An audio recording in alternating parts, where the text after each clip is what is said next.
Yes. Good afternoon. Good afternoon. Good evening. Good morning, even because it's very early. Good afternoon, Charles. Charles Metcalfe. Good afternoon. Good afternoon. Dzień Yes.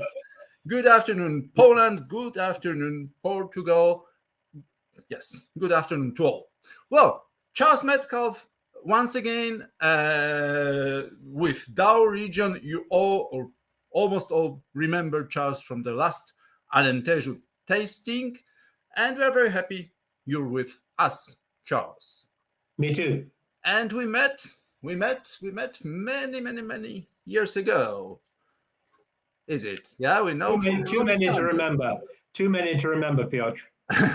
Yes, we met in Germany, and this was, I believe, 1936. Yeah, 36 sounds about right. Olympic Games in Berlin. That's it. Yeah. Something like that. Yeah. This was best of Riesling in Germany in 2000 something, I believe. Yeah, 2000 and not very many. Good. So, hello, and Charles, this is the voice is yours, and let's start this tasting. I'm very excited. Welcome everyone. I gather that I don't know what it's like in various different other corners of Poland, but in Krakow it's a beautiful sunny day. It's getting a little cooler now. I've just looked at my weather forecast and it says it's about 14 degrees, but it's beautifully sunny. Here in Portugal, I have some beautiful sun as well. It's slightly warmer, but not a lot warmer. Anyway, so here we are. We are now dealing with a very different region this afternoon, this evening. I think it's still afternoon, to the one that we dealt with about a month ago, the Alentejo, which is huge. And as I said then, it's easily the largest wine area in Portugal. But the Dow, on the other hand, is much smaller. So let's move on to have a look to see where it is. Let's move on slide. So here we are. We're in Portugal. I'm in Portugal. You're in Poland. But the wines are all Portuguese. And now we can see where in Portugal they come from. Right. So that is a slightly difficult slide. It comes from the wonderful local authority who look after the wines here, the regulation of the wines, the CVR, the Comissão Vitivinicola do Région de Down.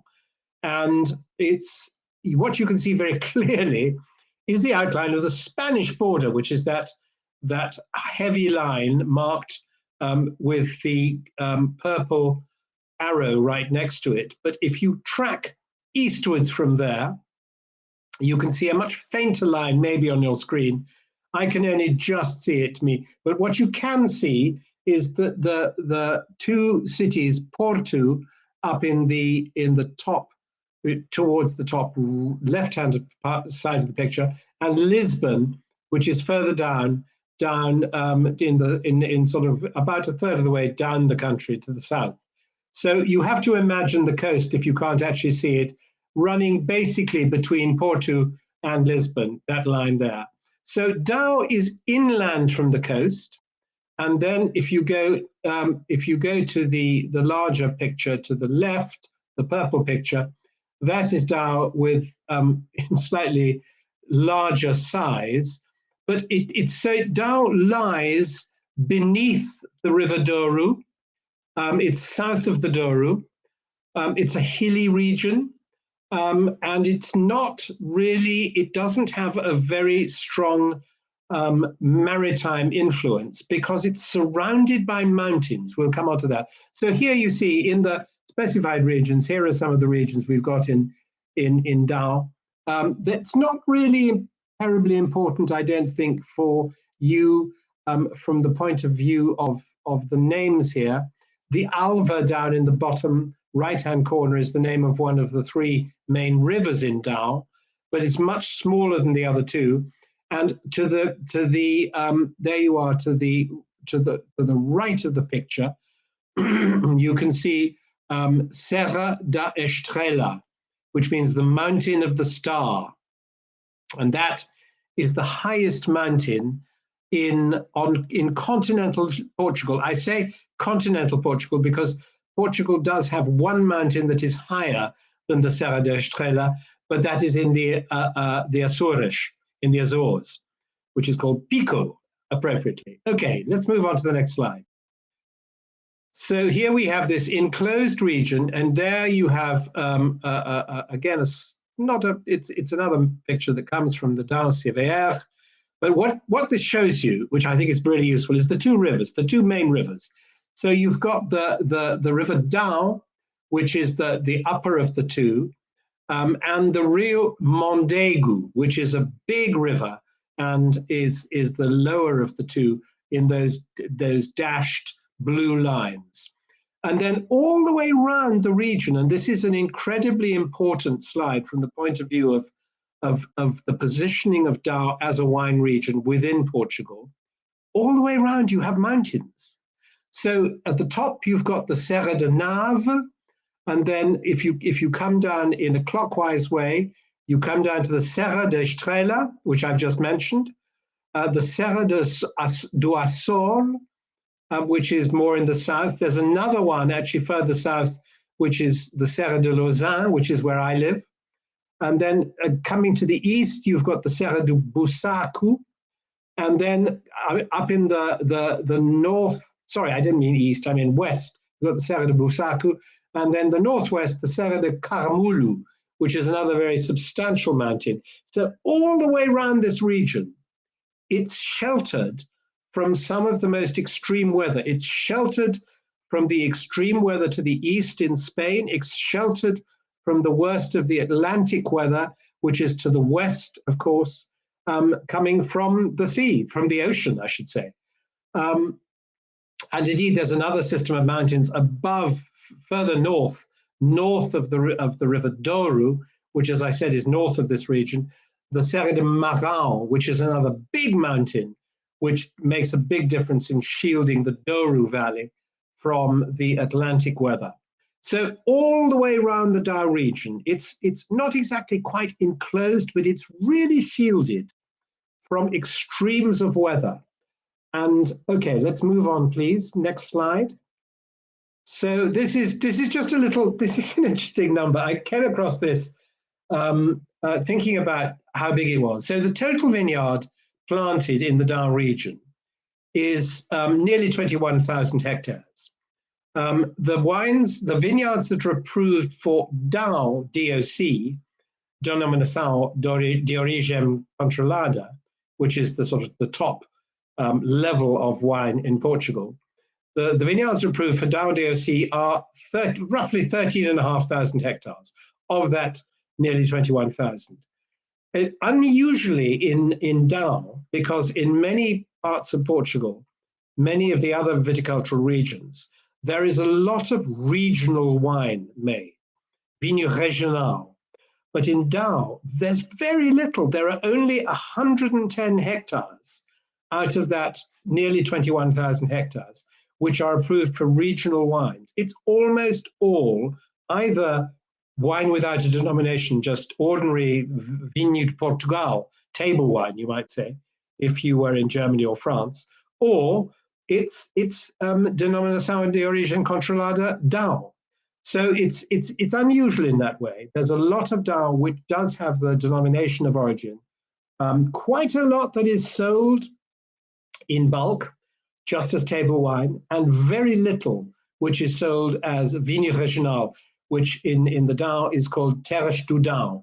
And that Down, those Down vineyards, and I'm just talking about the 13,500 almost, in terms, if you look at the total amount of vineyard that Portugal has planted, only that 13,500, it's only 7%.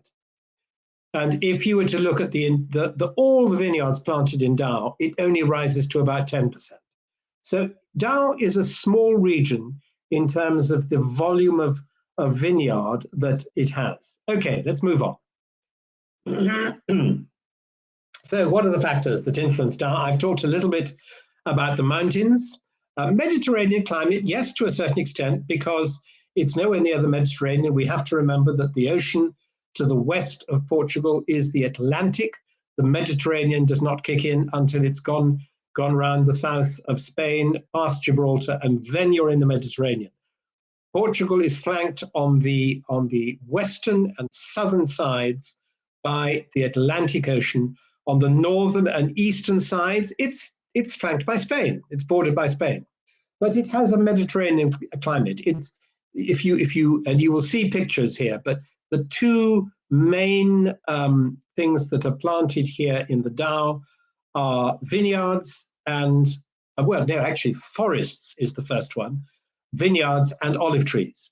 So Mediterranean, the two great plants of the Mediterranean are vines and olives, and they make wonderful wines all over the area of the Mediterranean and also up into the Mediterranean parts of Spain and Portugal. So the soils are almost all granite.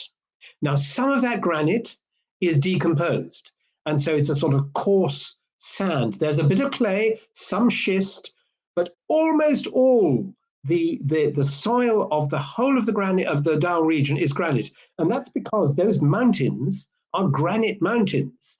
So when they've broken down or been broken down by bulldozers or dynamite over the years, or by rivers, it's granite.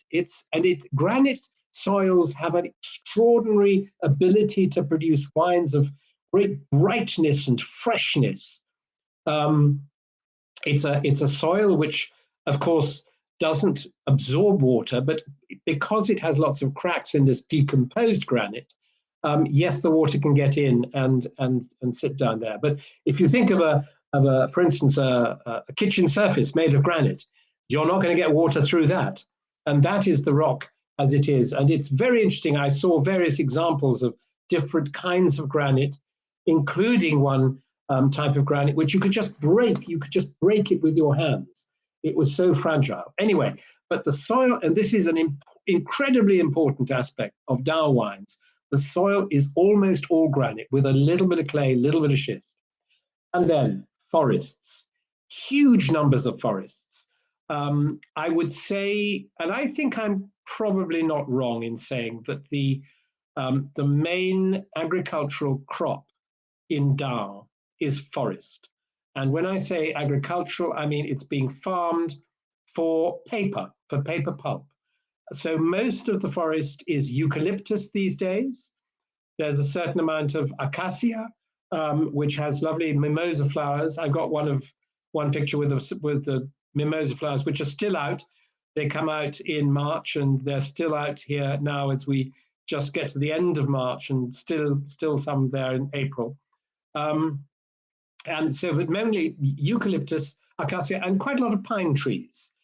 But there is, when you have forests and you have a dry climate, because we had two very dry years here in Portugal in the last little while, there is a risk of fire. And we've seen terrible fires. The worst fire, particularly in the Dow region, was in 2017. And there are wineries here who lost vineyards, and in one case, their warehouse in that 2017 fire. It was a fire which took lives. I mean, it wasn't just a fire that burnt trees. It burnt down houses, and I think 60-something people lost their lives. It was a very, very dramatic and awful fire. And I think Portugal now has realized that it has to manage its forests more carefully to prevent this happening again, or to prevent it happening on that kind of scale, by clearing strips within the forest, so that when you get fire in one part, it doesn't travel across to the next part. Because, of course, eucalyptus is a tree with a huge amount of oil in the wood, in the leaves, in the bark, the whole thing.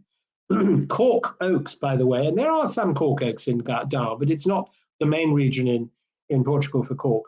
Cork resists fire because it has this very insulating bark, which is what it's used for in some situations.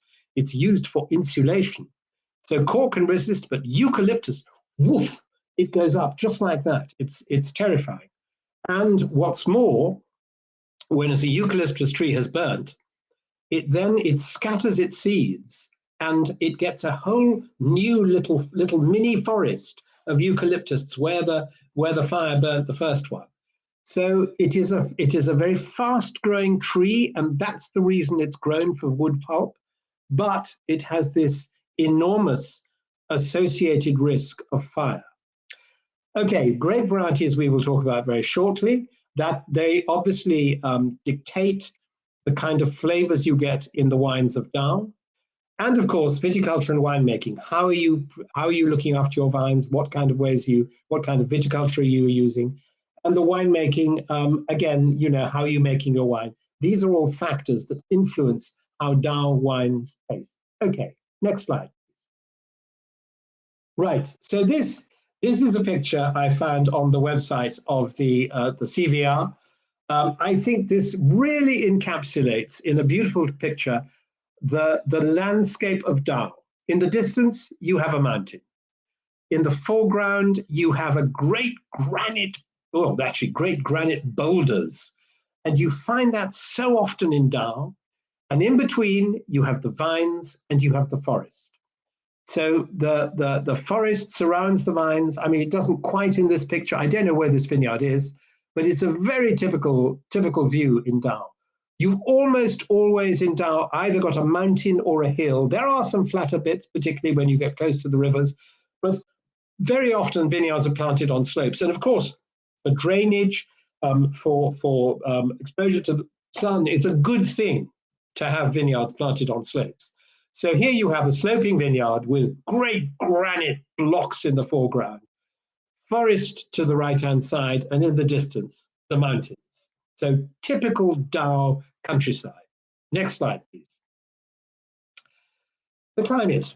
Now, the climate is, it's hot in the summer, and it's cool and often rainy in the winter. So on the whole, they get enough rain in the Down to provide rain for the soils to get the plants through the hot months of the summer. It's, as I've said before, it's circled and protected by mountains. Again, the Serra de Caramulu to the west, the Serra de Busaku to the south, the Serra de Nave to the north, and the great Serra de Estrela and the Serra do Açor to the east. Now, that is such a huge difference. It's encircled, it's protected, it's sheltered. The temperatures can go to freezing in winter, and they can go to over 30 in the summer. And one of the things about, particularly as the closer you get, the higher you get, the closer you get to the mountains, of course, you get a much greater variation in temperature. And you have this wide variation in the summer, particularly when you get around to picking the grapes, which is probably going to be in September.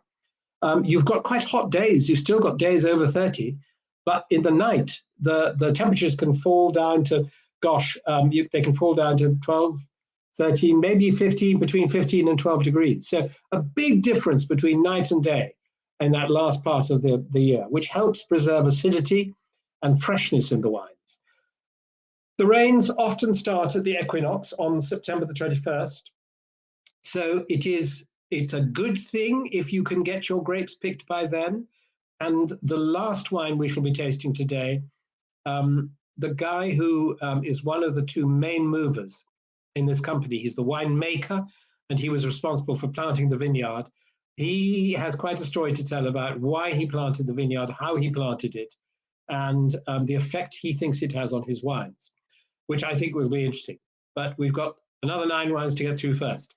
So as I said, the last 2 years have been dry, but usually there is enough rain to keep the vines happening. There's not a lot of irrigation in the Down. As I said, my wife and I live just a bit further south from the Down region. We're not quite in the Down. We're about, if I was to get close enough, it would be about sort of a half an hour's drive, 30 minutes drive to get into the Down region from where we live. And I remember we had a couple of friends who arrived to visit us one October, and the rain was pouring down. It was cold. It was windy. And they decided, they said, look, we were coming to Portugal. We thought we were going to get some good weather. But this was October. It was wet. it was windy, and they went home early. They couldn't take it. They said, ask us back when the summer comes. So it can be wet here, and this is, I'm only just a little bit south from the Down region. Okay, next slide, please. So this is a lovely picture. Again, it came from the CVR, and this is a typical picture of a vineyard, some quite nice old vines here. Again, I don't know where it is, but this is a view you can so often see in the morning as you're driving to an early appointment at a Down wine estate. You're driving there, the sun is there, it hasn't really got hot yet, and there's this mist hanging over the vineyard. So you've got trees in the background, the vineyard in the foreground, dew on the vineyard.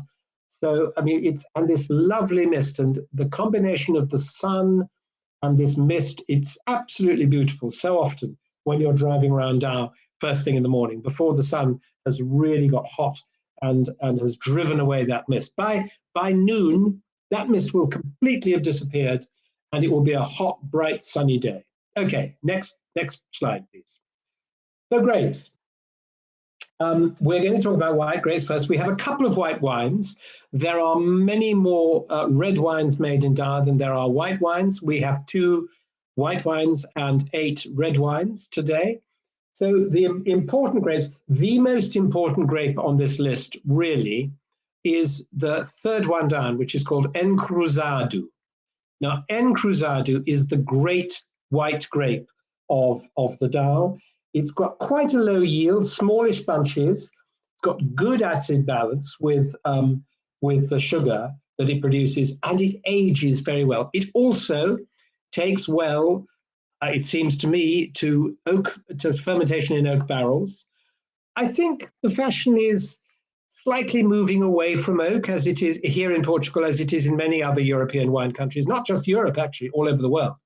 But it's still very useful. Oak barrels are expensive, of course, but they are very useful as a way of slightly changing the flavor of wine and softening the wine when you come to red grapes, less so with white grapes. It's more a matter of perhaps giving a little bit of toastiness, just a little bit of vanilla from the oak character. But Encruzado works really well with oak fermentation. So that is, I would say, Down's most distinguished white grape. Bical is also very important, possibly slightly more important in Bairrada than it is, which is the wine region immediately to the southwest of Down. Possibly slightly more important in Bairrada than it is in Down, but there's quite a lot of Bical in Down. It's early ripening, it's quite low acidity. It's a useful grape, but it makes good fruity wines, but it's not got the quality of the Encruzado. Cercial Branco, really interesting, it's quite productive. One of the good things about this is it gives really high acidity. It gives high acidity, and the result is that if you've got a very ripe year, your Cercial will help raise the acidity of your total acidity of your wine, because it's quite late ripening, and it will keep its acidity quite a long time. The most widely planted Gouveia is, again, it's a useful grape. It's got various different names. It's called Gouveia in the Douro and here in Down. In Spain, it's known as it's also known as Verdelho in Portugal, which is what it's known as in Madeira, of course. In Portugal, it's more used. I think it's more. Yes, it tends to be down a little bit Douro, call it Gouveia. The rest of Portugal call it Verdelho. We had some Verdelho wines from the Alentejo as well. And then the other name, of course, is used in Spain, where it's called Godello, Godello, and he makes some lovely wines there. It's aromatic. It's got high sugar and acid. It's a complex wine.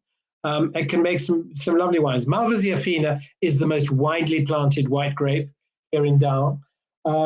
It's got a nice aromatic perfume. It's got lots of sugar. It's early ripening. It's quite simple, but it's a very useful grape. And as I say, it's the most widely planted.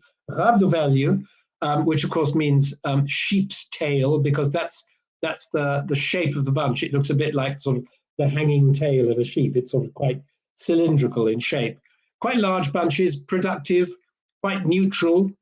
And then at the bottom, you've got uva cow, the dog grape. Cow is the Portuguese word for dog. Very confusing to English people who expect cow to mean something that goes mmm. Anyway, uva cow is very high acid. It's not that widely planted, but it's high acid, and so it's useful again in hot years to raise the acidity of if the grapes have got very ripe and they haven't been able to be picked in time. Okay, so that's the lineup of white grapes for you. Now let's move on to our first wine. At last, you must be desperate for something to put in your glasses. Charles, we have two Yes. questions coming in the chat. Oh yes, are they indigenous grapes? Good question. Well, you know, the answer is, I think, I'm not sure about Malvasia fina. Malvasia is a name for a grape that you find all over the world. Well, certainly from in the Europe, you find it from Greece to France to Italy to and here in Spain and Portugal. So I'm not sure where that first started its life, but I think all of the rest of these are indigenous at least to Iberia, if not indeed to Portugal itself. And Malvasia fina, question mark, is this the same as Malvasia? Well, it depends on the Malvasia. I'm afraid it's one of these grapes that has the same name in different places. So I'm afraid I cannot guarantee that the Malvasia fina that you get here in Dar is going to be the same as the Malvasia you get, for instance, in Italy, or indeed the Malvoisie in France. And Malagousia in Greece, I'm pretty sure is completely different.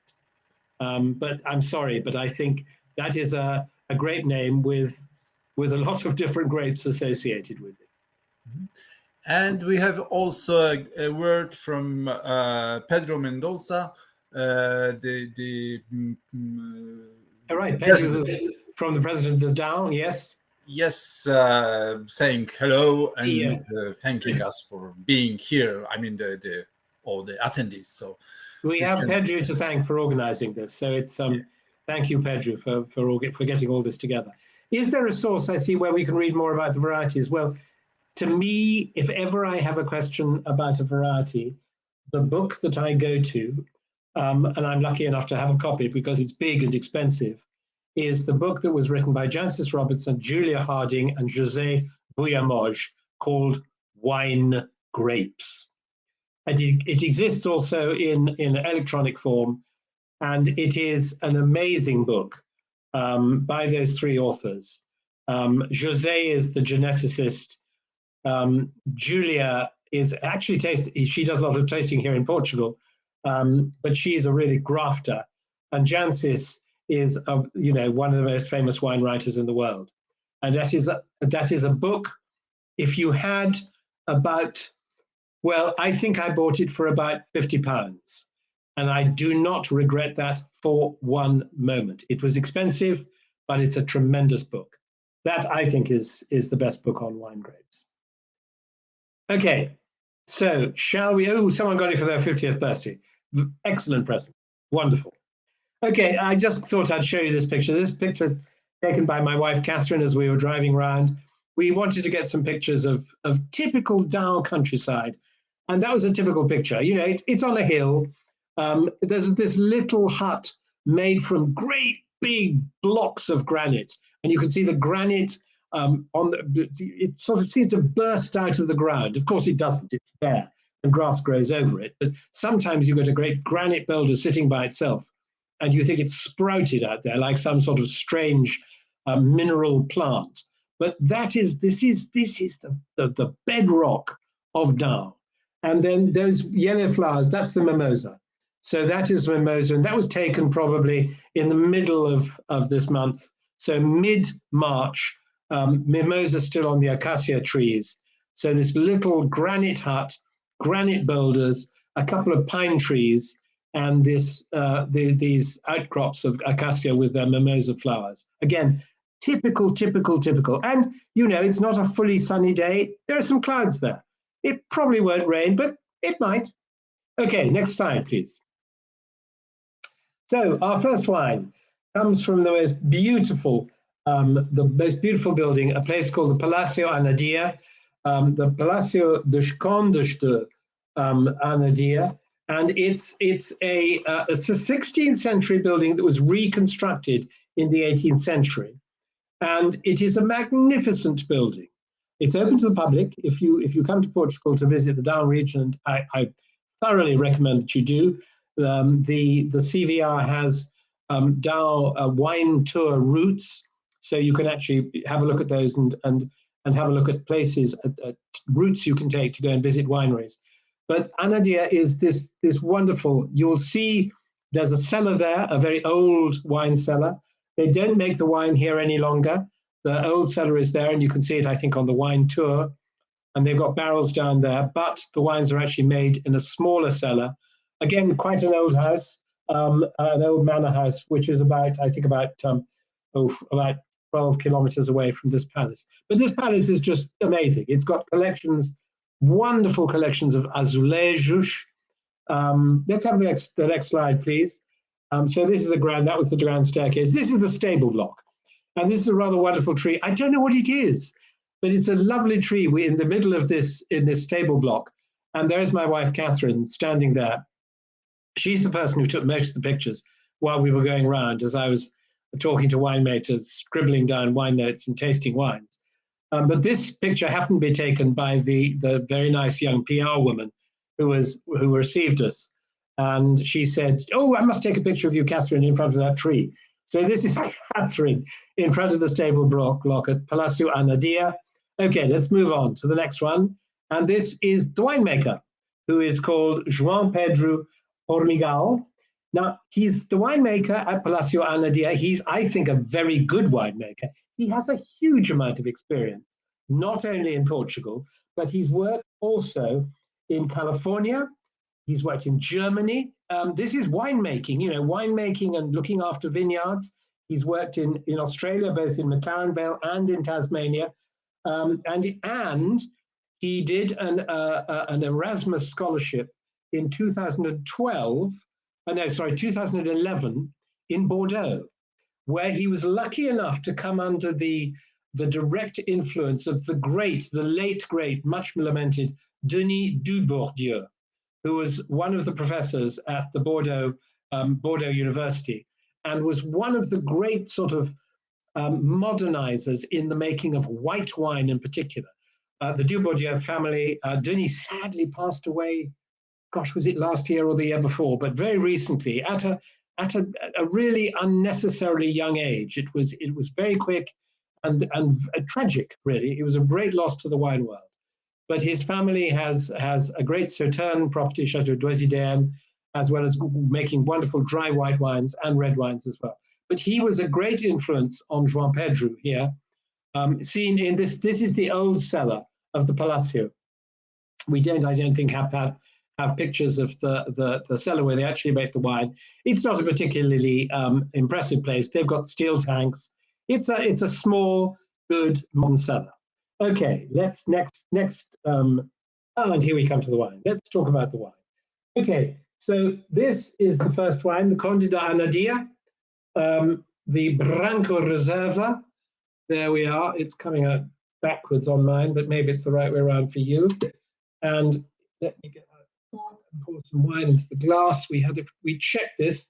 When I say we, I mean my wife Catherine, very kindly, before she had to go off to take the car to the garage.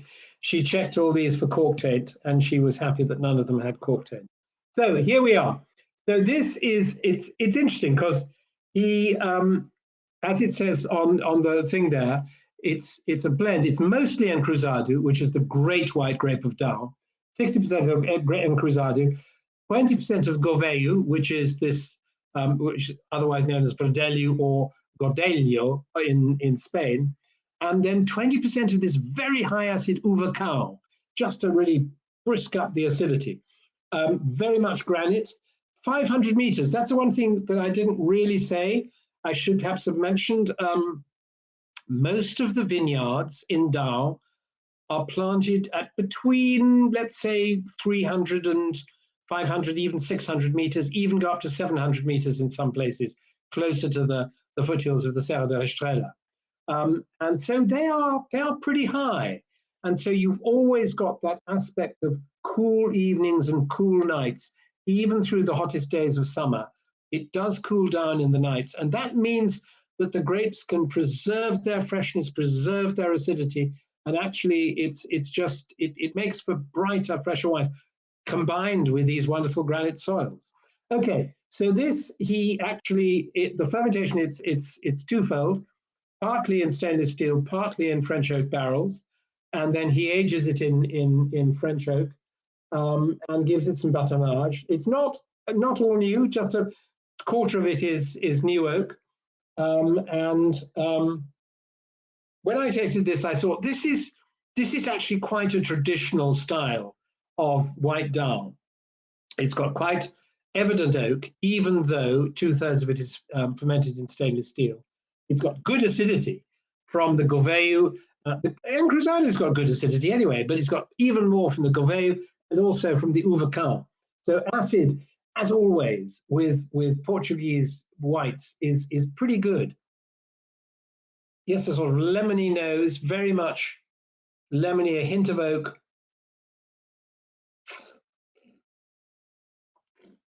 Mm. Mm.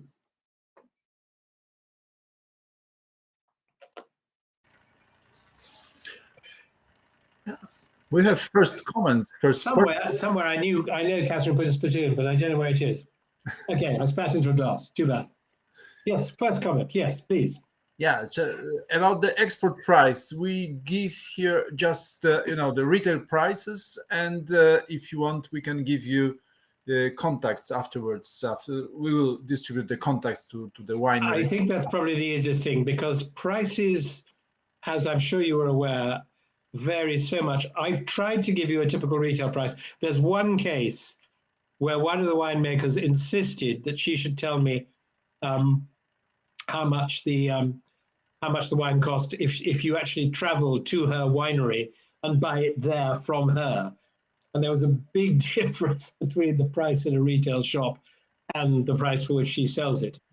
But otherwise, I think it was much easier just to give you a general guide of the price. But as Piotr says, with the address, you can get in touch if you want to and find out exactly how much you want to, how much is going to cost you to buy it. And there is a food pairing question. Food pairing, goodness me. Well, you see, it's got this brightness. It's got this sort of slightly bready character from this batonnage on the lees. It's got this brightness, this freshness. This is a pretty versatile wine. I would be tempted to go with meat and fish, white meat and fish. But this could be, you could have this with all sorts of things. It doesn't really have that tropical character that we found when we were looking at the Antan-Vage in Alentejo. But it's got this, this is a sort of a bit of a ringer for white Burgundy.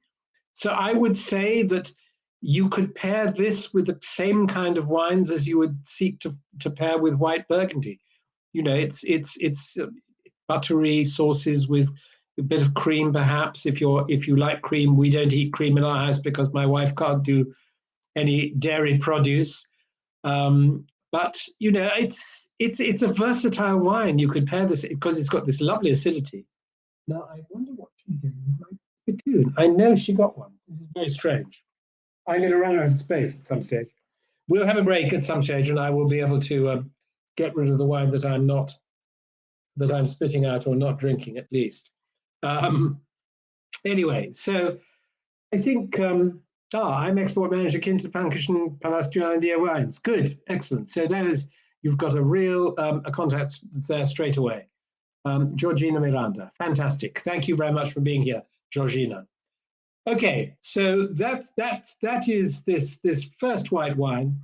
It's great to start with a wine that shows you what the grapes can do. It shows you at quite a high altitude, 500 meters, what you're going to meet. It's almost no sugar, as you can see, high acid, nearly 6 grams of acidity, and a mixture of stainless steel and French oak barrels. I'd like to say that I think João Pedro, who's only been there for 8 months, this is not the wine that he made. This was made by a winemaker before him. I think his wines, particularly with that influence from the great Denis Dubourdieu, in particular the white wines, he's going to be making better and better and better white wines here. So you like this, you just hang on, because there's going to be even better wines coming after this from João Pedro. Okay, let's move on to the next one.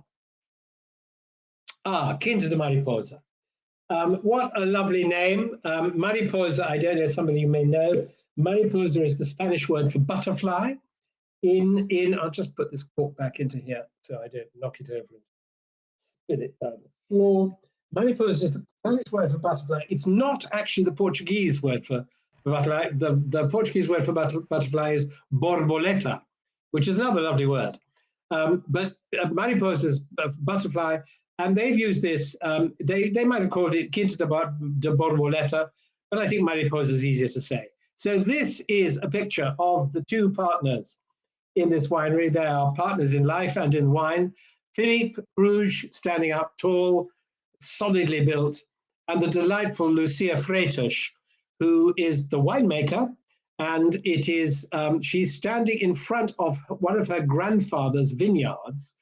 And it's interesting because they got together quite some time ago. I think they've got kids. I think they've got one kid of 8 years old. So you know they've been together for quite a while. And Philippe is a businessman. He sort of deals in export but he came with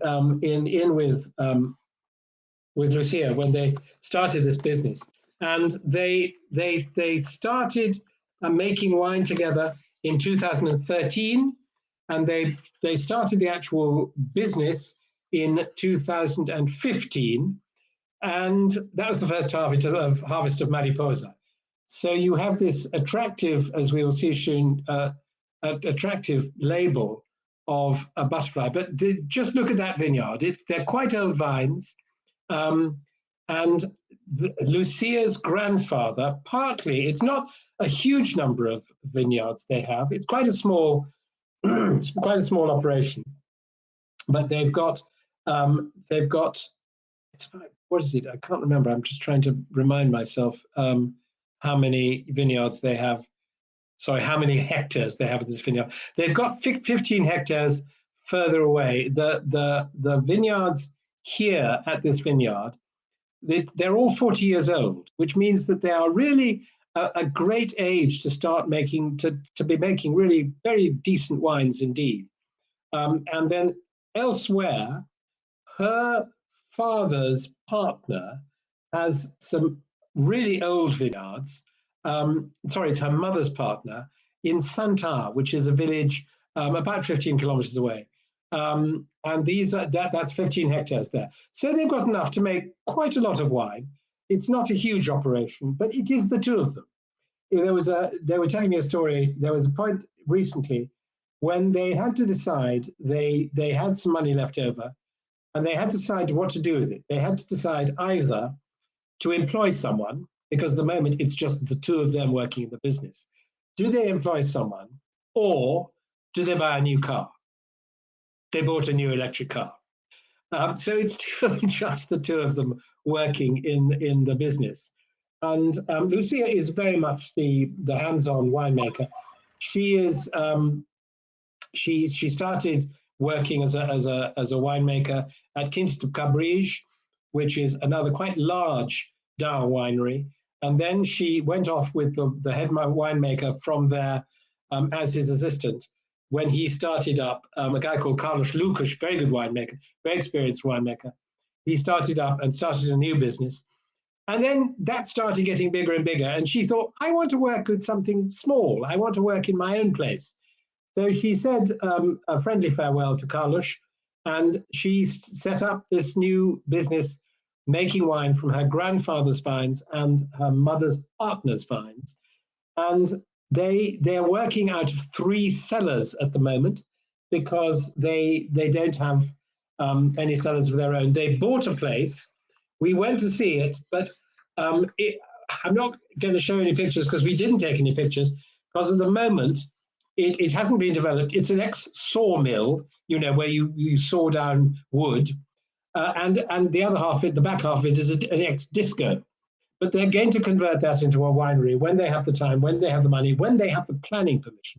Meanwhile, they are making the wines that they make in 3 different cellars, and actually, I think, making them very well.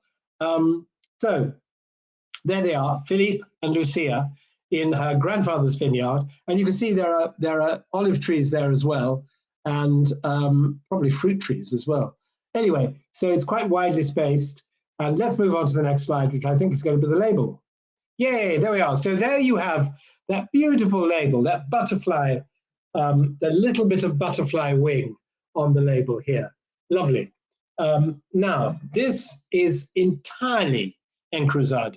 So it's, what was the last wine was 2019 as well. So they're both 2019.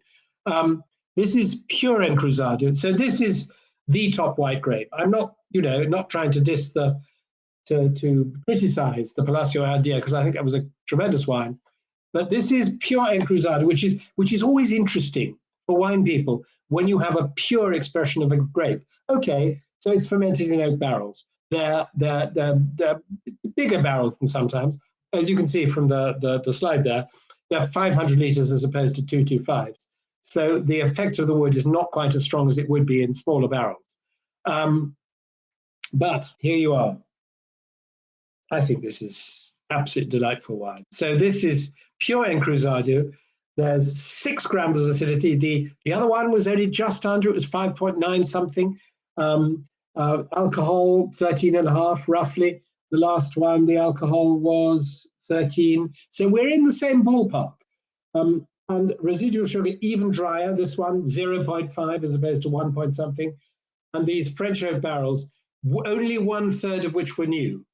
I think it's terribly easy when you're using oak, particularly for white wines, to overdo it, overdo new oak, because you get to a point where if you've got just new oak, there's a danger that the wine is just going to taste of French forests and not of wine. But anyway, this is a 1/3 with new oak. I think this is lovely. It's fresh. It's bright.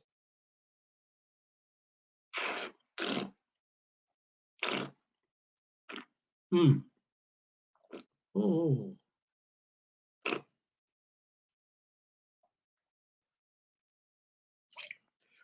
Very bright, very fresh. That definite lemony character from the Encruzado, but it's just it's got this slightly bready, slightly creamy aspect to it. I think this is delicious wine. How does it compare in price? It's actually slightly less expensive than the one before, but there are 2 wines very much of the same kind of character, except this one is pure Encruzado, whereas the other one was a blend, and maybe a hint more traditional. Lucia is very modern in her winemaking. I think the one thing I was going to say earlier on, and I forgot to mention, was in 2015, in January of 2015, so only 7 years ago, I went to a tasting of Old Dower wines. I was invited. It was a tasting which was put on by 2 distinguished winemakers. The great Dirk Niepoort of the Dower, although he has a winery, he makes wine in Dowers as well. His main operation is in the Douro Valley, where he makes both red wine and port. And Álvaro de Castro, who is a great Dower winemaker, whose winery in a little village very close to the Serra da Estrela. He makes fabulous wines with his daughter, who now helps him at the winery. And they have put together this tasting of old bottles. Now, they came from all sorts of places. Quite a few came from a research station in Nellish, which is one of the great Dow wine villages. And I was just trying to remember how many, the range of vintages. I made a note of the range of vintages because it was really quite astonishing. The number of, so what was it? It was did I write it down on this piece of paper? Maybe I didn't. That was silly of me. But they went back to the 60s and even the reds into the 50s. And what was more, there were whites as well as reds. And the one thing that was absolutely common to all of them, I think there were about 40 wines that they showed us. It was maybe a room of maybe about 50 tasters. And it was all done at Dirk Nieport's winery in the Douro, Quinta de Nápoles. And there were about 40, 50 people in the room, what with producers and people like me, journalists and people writing about wine. And the white wines were just astonishing. They aged so well. And it's this combination, I think, of acidity, the indigenous grapes of the region, and this granite.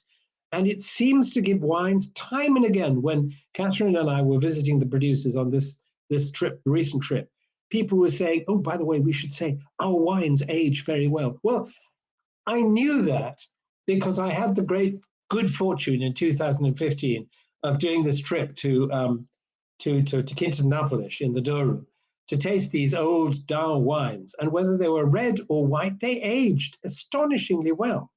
And one of the interesting things I remember is that at the end of the tasting, we tasted, I suppose, it was about 40 wines. And when we tasted them, we were having a break, and they were going to give us a bite of lunch. And someone came up and said, "Oh, there are a few wines here that we didn't get around to tasting because we thought it might be too many wines. Would you like to taste them?" And I thought, of course, I'd like to taste them.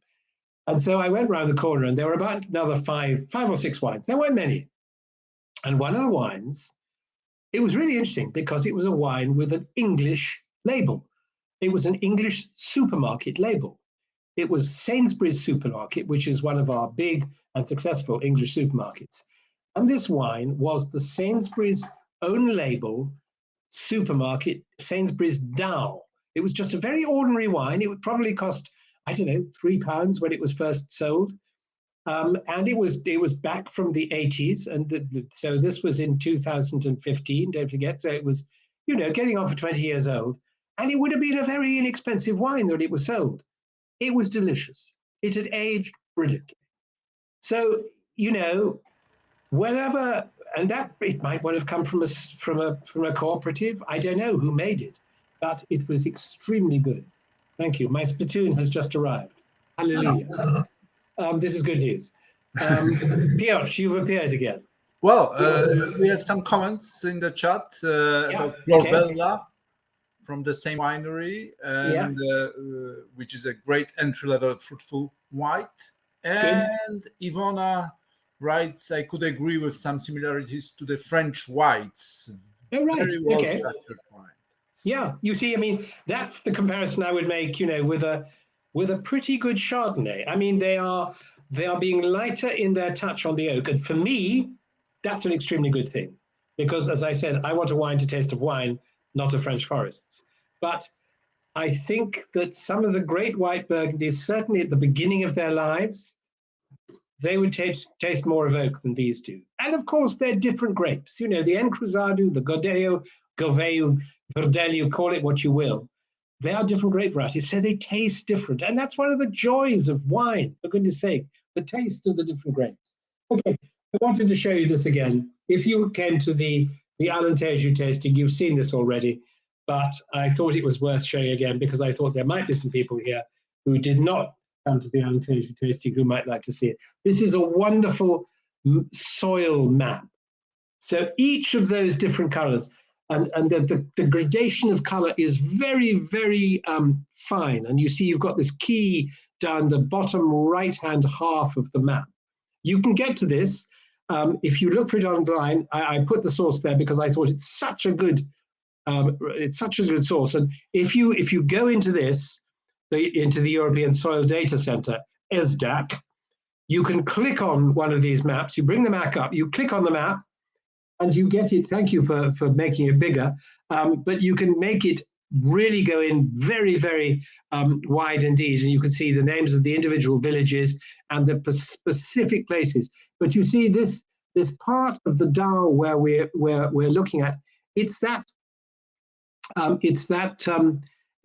pale brown part in the sort of center right-hand corner of the map. It's basically different kinds of granite, and that is what that soil is. And you've got other granite further up going up into the Douro, and it continues down. But you've got this other band of granite which you see goes further down south. These strips of granite, that's the northern part of the Alentejo, which is also granite. So basically, it's granite to the east of Spain.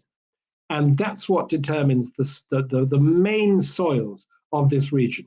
But do make a note of that ESDAC website, because it's Europe. It's not just Portugal.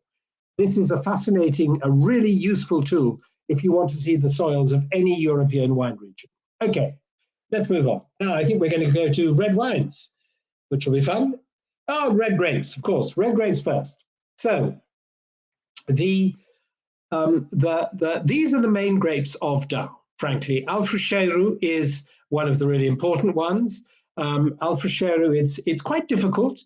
It gets a lot of stalks, and it stays green in very tight bunches, so it's quite prone to rot. If you get rain, if you get tight bunches of grapes, if it then gets wet and the grapes can't shake off their rain, they may well get rot so because of these tight bunches. And you can get coulure, which is the small little flowers dying off from rot. So that's the Alfrocheiro, but it's got lovely, delicious sort of strawberry flavored fruit. It's a very, very attractive grape. Alvarelhão it used to be used an awful lot for rosé. It's also used in Vinho Verde to make very light rosés. So it's still used to a certain extent here in Dow, although it's not so much. Most of it has been replanted and planted with the bigger reds. But it's a very pretty, light, delicate kind of red, good for rosé and good for bringing a bit of freshness and perfume into a blend. Jaén it's a grape which is known in Spain as Mencía. Jaén is again, it's a delightful, fruity, fresh. It's got a sort of minerality to it. It's almost all used in blends, but it is the most widely planted grape in the black grape in the Dow region, which means grape because there are far more black grapes planted in Dow than there are white. So there's a lot of Jaén around, and it can make a delicious wine. There's one wine I tasted from one of the producers we're going to be tasting today. It's not the wine, I'm afraid, that we're showing today, but it was an absolutely delicious example of what you could have from a Jaén, but very much Portuguese Jaén rather than Spanish Mencía. Rufet, quite a rustic grape, high production, average maturity, doesn't age, but useful in a blend. You see it quite a lot a little further north in the Beira Interior, but there's a certain amount of it down here in Down as well. Tinta Orige, Aragonés is the official name, but Tinta Orige is what the northern Portuguese call the grape, the Spanish call, amongst other names, Tempranillo. Aragonés is the official name, which is the name it's given in the south of Portugal. So that's got Aragonés. It's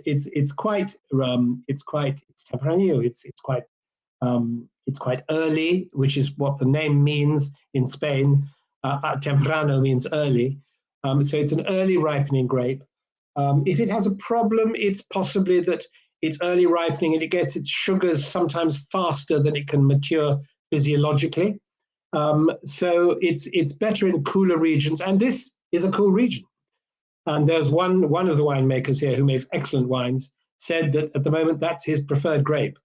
But most of them, we're happy to say, the Touriga Nacional, born here in the Down region, is the top red grape here. It's on the way to being one of Portugal's top red grapes everywhere. It was already quite planted in the Douro region, so there's quite a lot of Touriga Nacional in the Douro. Although it is almost certain that it started here in the Down because there is greater clonal variation here in Down of Touriga Nacional than there is in the Douro, which is an almost certain point of the fact that it started its life here.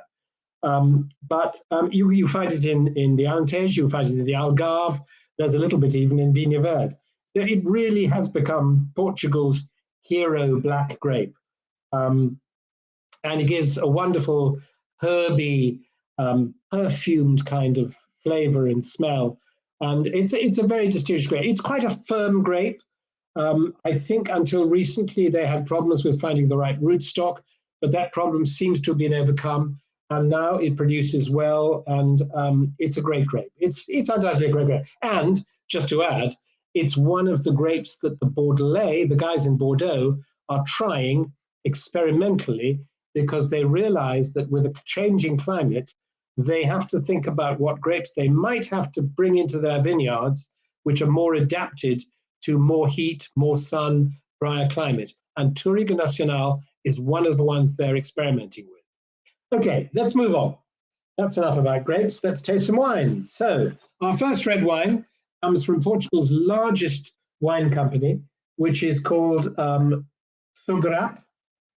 It's a rather unlovely acronym, but it was basically when it was first started way back in the 1950s, I think it was. It was Sociedade de Grandes Vinhos de Portugal, I think it was called. So Sociedade de Grandes Vinhos de Portugal. Anyway, it's now a big company. It started off with a very famous product, which you may or may not have heard of, called Mateus Rosé. And it has grown from there. It's family owned. It's owned by the Guedes family, who still own it. And they have bought other wineries, bought other companies, grown as they have gone along. They've got a very, very impressive operation in the Douro Valley, Casa Ferreirinha, with various brands of port, Sandeman, Offley. And they've also got this jewel of a winery here in Down. They've got a very impressive Vinha Verde winery, Quinta Azevedo. They've got a very good Alentejo winery down in the south of Portugal. But here we are in Down, and so here we are at the Quinta dos Carvalhais, which is the name of this winery. This is the entrance to the winery, and it's lovely. I mean, I love this place. I went there for the first time, many years ago. And when I first went there, there was a very good winemaker called Manuel Vieira, who was a wizard. He was a really, really good winemaker. He retired eventually, and his place was taken by a younger winemaker, Beatriz. We'll see a picture of her shortly. But I felt I wanted to talk a little bit about Sograp and Quinta dos Carvalhais, because apart from anything else, part of the renaissance of Dow wines was very much thanks to Sograp, because Sograp, they were buying a lot of wine from Dow and bottling it under their own labels. And there came a point where it was probably during the 1970s, the dictator Salazar, who came from Dow, he comes from a village, he came from a village called Santa Comba Dow. He was born there, and he was very proud of his home wine region. He felt it was very important to create cooperatives, which were mainly created in the 1950s here in Dow, and to let them make the wines. So during the time that Salazar was in power, the private people were not allowed to make their own wines. They had to deliver the grapes to the cooperatives, and the co-ops then made the wines.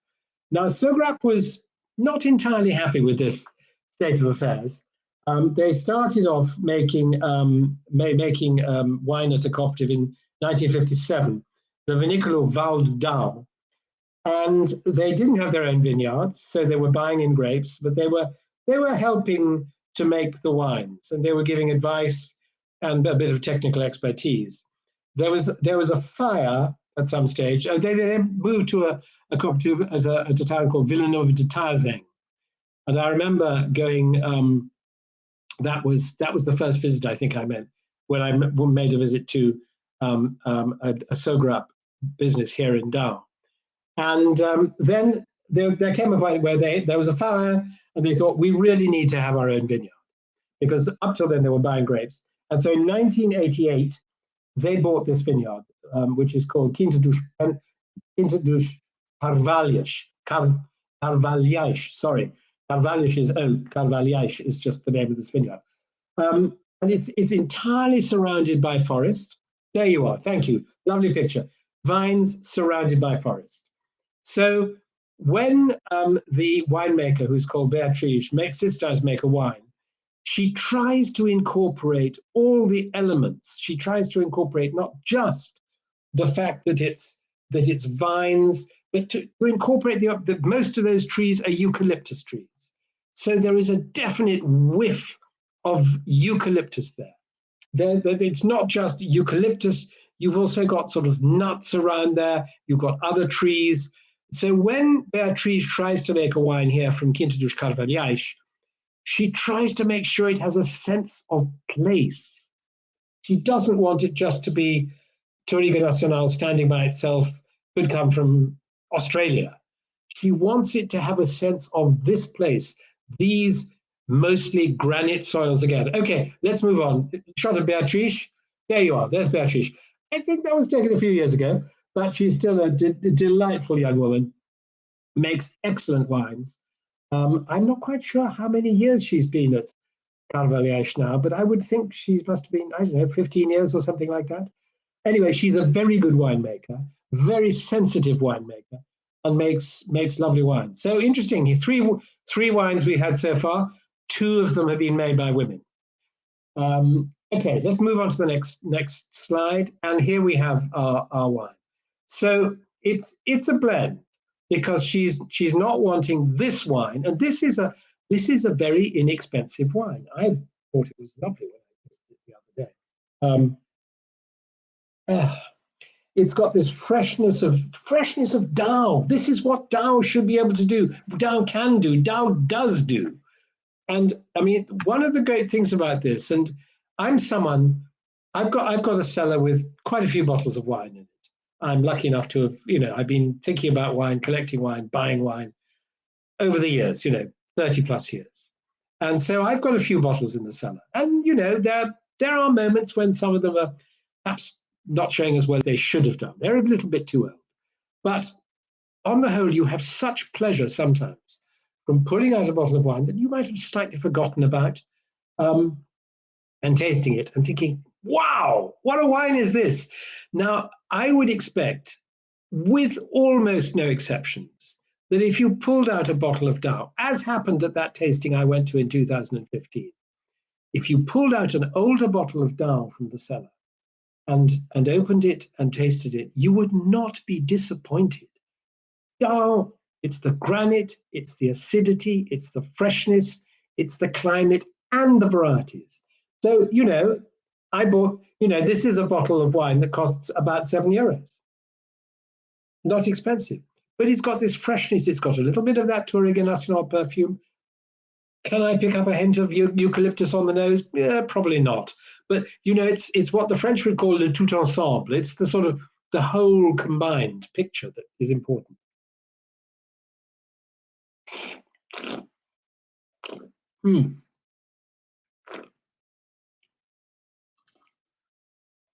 There's a little bit of slightly heavier clay soil in the vineyard. There's a small lake in the vineyard. There's all sorts, and there are all sorts of. Beatrice was at pains to point out that, it's not just a vineyard. It's all sorts of little subplots of vineyard, and so she's got the different varieties planted in these different soils, all within this vineyard, which is only, gosh, I can't remember how many hectares it is in total, but I've written it down somewhere. least I thought I'd written it down somewhere. But they've got they had a fire there. They lost some of the vineyard. Some of it was burnt, and so they had to replant, and they are still replanting. Yes, they've got 100 hectares in total, but of that property, 50 hectares is vineyard, and they're planting more. They lost 14 hectares. They lost a big patch of Alfresheru, and Beatrice was kind enough to give. This is the 2017 fire. She was kind enough to give me an Alfresheru to taste, which predated, which was when they had those vines, which they no longer have. But I mean, I do hope you like these. I think this wine, it's got this freshness. It's not a big blockbuster wine. It's not meant to be. It's looking back slightly towards the time that dull red wines were the kind of wines you could drink at lunchtime and be able to do an afternoon's work. Okay, you probably don't drink the whole bottle, but you'd have a glass, maybe 2 glasses at lunch. They're not, I mean, this is 13%, but it's got this freshness. And that's the danger with dull wines to a certain extent. They are so fresh, so drinkable. I kept on, in my tasting notes, as I was tasting these wines when we were at the estates, I kept on writing down, oh, this is so fresh, so drinkable, dangerously drinkable. Because, when you've got this wine which is so fresh, it slips down terribly easily. And I can think of places I've been to in the winemaking world where you got a wine which is bordering 15%, and you think, gosh, this is pretty hefty stuff. And you have a glass and you think, wow, this is immense. It's enormous. It's massive. It's very impressive. And then when it comes to pouring the second glass, you think, oh, I'm beginning to feel a bit tired. But these, they don't tire you. You can drink them dangerously easily. Okay, let's move on to the next wine. Quintas Penissage. Okay, this is a wine I hadn't heard of before I went there. This is the vineyard. It's owned by a couple of brothers who run the business there together. So you can see they've mowed in between every other row. So he's called José Carlos, and he's a very experienced. I think he studied agriculture and sort of he worked for many years in quality control of various aspects of agriculture. And he was there in the vineyard. There's a picture next with his brother, whose name I don't know, but who is his partner in the business. So José Carlos is the one on the left who received us.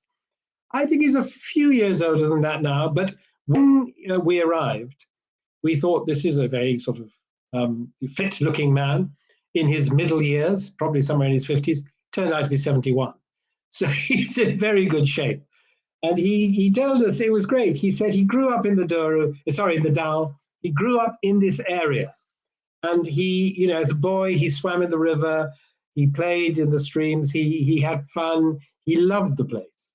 And when he went away to work, when he grew up, he studied in Coimbra, and he went away to work, and he had this degree, and he had this in the 31 years in the Ministry of Agriculture, inspecting, he said it was control, certification, food, veterinary, nurseries, vines, plants, all sorts of things. So he had over 30 years of that. And then he came back to wine. He worked for Carling, a port company in the Douro Valley. He worked there for a while. And then he came back to he says, I came back to our region in 1983. He was still working for the Ministry of Agriculture, but evenings and weekends, he was coming back to work in the family vineyard.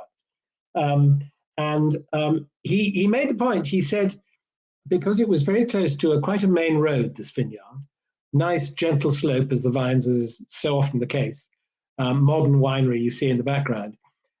He made the point that he said, if I didn't have this passion for viticulture, I could have sold up and realized millions of euros and done nothing for the rest of my life. But frankly, he would have been bored. And he loved the vines, he loved viticulture, he loved making wine. So this is the wine. He's got 7 vineyards, 13 hectares around the winery and locally. It's pretty. It's sort of gently hilly, as I said.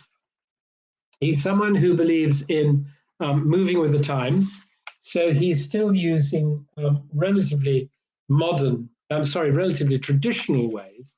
And as you can see, he's using lagars, as it says on this sheet, where you see fermentation in temperature-controlled lagars, granite lagars, none of this modern stainless steel lagars that you see in the Douro and Alentejo. These are the local stone, it's granite, but temperature-controlled. And we've got a shot of a temperature-controlled lagar a little later on. And then he finishes in stainless steel. But what he almost never does is use oak. He prefers the flavor of his wine on oak. He showed me one example of a wine he'd oaked because he felt he had to have an oaked wine. And so this is you've probably got the bottle in front of you, but that's the bottle, Quinta dos Penações. And to be perfectly honest, I preferred the unoaked wines that he showed me. He showed me the oaked wine, it was oaky. And I thought, well, actually, I prefer the wines he's made without oak. So this is pure Touriga Nacional. He's not going for a blend with this. And it's just got this lovely, juicy fruit, no oak. So 18 months in stainless steel, and then 6 months in a bottle. So it's had time to settle down, but it's fresh and it's bright and it's not oaky. Now, do you see that lovely sort of perfume that you get? That's Touriga Nacional. That's a typical. And because this is Touriga Nacional from the Dow, it's got this elegance. It's got this freshness. It's got the perfume is somehow not heavy. Sometimes you get big, rich Touriga Nacionals. I've had a Touriga Nacional from the Barossa Valley in Australia. It was a very impressive wine, but it was big. But this, it's just got this, it's light on its feet. It's got freshness. Mm.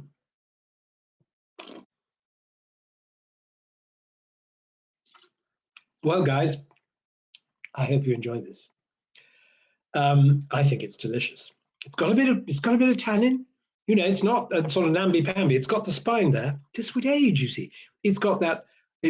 What's he got? Where's the acidity gone? Oh, there's the acidity. 5.4. Good acidity. 14% of alcohol. That's quite dangerous, isn't it? You've got this wine that's as fresh as this, as perfumed as this, and it's got 14% alcohol. But this, if you put this away in your cellar, in a nice cool cellar, if you're lucky enough to have one, this would keep beautifully. Or would you just drink it this evening? I think probably would. Okay, so let's move on. Quinta dos Penações, José Carlos Oliveira. And now we're moving on to somewhere quite close, actually, Quinta da Ramalhosa. We've gone from a guy of a very good winemaker of 71 years old to a young guy of 23 years old. That's his wine consultant, his enologa, his winemaker consultant. So that is Michael Batista, and she's called Patricia Santos. And she consults for him. She consults for various other properties as well, both in Portugal and also in Spain. But there's Michael, a broad smile. He's a happy guy. And he's happy despite the fact that he started this wine, this making these wines from his grandfather's vineyard. His grandfather planted these vines. He thinks they were planted about 52 years ago. And he started making these wines in 1980. I think sorry, I'm talking nonsense. He's 23. He started in 2017. So he started in 2017. Up till then, he, with his father, it has to be said, had made their living selling plants. Not vine plants, but cabbages, broccoli, other kinds of plants. And he still makes more money, Michael, from selling plants. He buys them wholesale from nurseries. He buys the plants wholesale, and then he sells them at markets. He sells them to nurseries sometimes. And I've got a shot of his plants that Catherine took when we were going around the winery, because I felt it important to make the point that he makes more money from selling plants than he does from his wines at the moment. But he had the huge bad luck right at the beginning. He started in 2017. What else happened in 2017? That fire. And he reckoned he lost so much. I don't think he lost vineyards, but he lost most of his equipment. He lost tractors, he lost bottles, he lost so much. He did lose some vineyards, and he reckons he lost 350,000 euros. And he wasn't able to get very much in the way of insurance, so he just sort of carried on selling the plants and got on with making more wine. So this is one of his lagars, granite lagar. See, quite shallow lagar, but it's made of granite, the local stone, again, like José Carlos. We didn't show you a picture of José Carlos' lagar, but it would have been similar to this, possibly slightly deeper. Okay, next slide, please. Then here are his stainless steel tanks outside. Now, I just wanted to show this pic because I'm sure that many of you realize this, but I remember when I first started visiting wine regions, and this is 30-something years ago, I went to a winery, and it was a winery. It was a building, and inside that building, if you're in Portugal, you'd have lagars, you'd have barrels, you'd have big vats, and you might have some stainless steel tanks, but it was all inside a building. What has changed since then is refrigeration. Now, if you want to ferment your wine in a hot place, and Dow does get hot in the summer, you don't have to worry about the sun and the heat of the sun spoiling your wines because you've got refrigeration. So each of those tanks, you see that sort of little dotted band around it, that is a band of refrigerated water, which keeps the wine inside the tank cool. And so nowadays, if you want to start off as a winemaker, you don't have to build a building. Yeah, you'll need a building possibly to do your bottling and one or two other things, but you might hire a mobile bottling line for that. But you don't need a building in the same way that you had to have a building in the old days in order to stop your wine spoiling in the heat of the summer. Now you can just do it with refrigerated stainless steel tanks. And this is exactly what Mikhail has done. Okay, so let's move on to the next slide. And here we have the vegetable garden. So you see, I don't know what he's growing there, leeks, onions, I'm not entirely sure. The olives in the background. There was one lovely moment where he was saying, we farm, we do lots of different things. He's got a small craft brewery as well. And he didn't show us the beer. I would quite like to taste the beer, but anyway, there we are. He also farms, together with his dad, he farms sheep, they have goats, they have chickens, they have ducks, they have geese, they have turkeys. And I love the fact that he said at the end of this, during the pandemic, I only needed to buy rice, codfish, and pasta for the first 6 months. Otherwise, we just had all we needed. We had oil from the olives. They had meat from their animals. They had eggs from their poultry.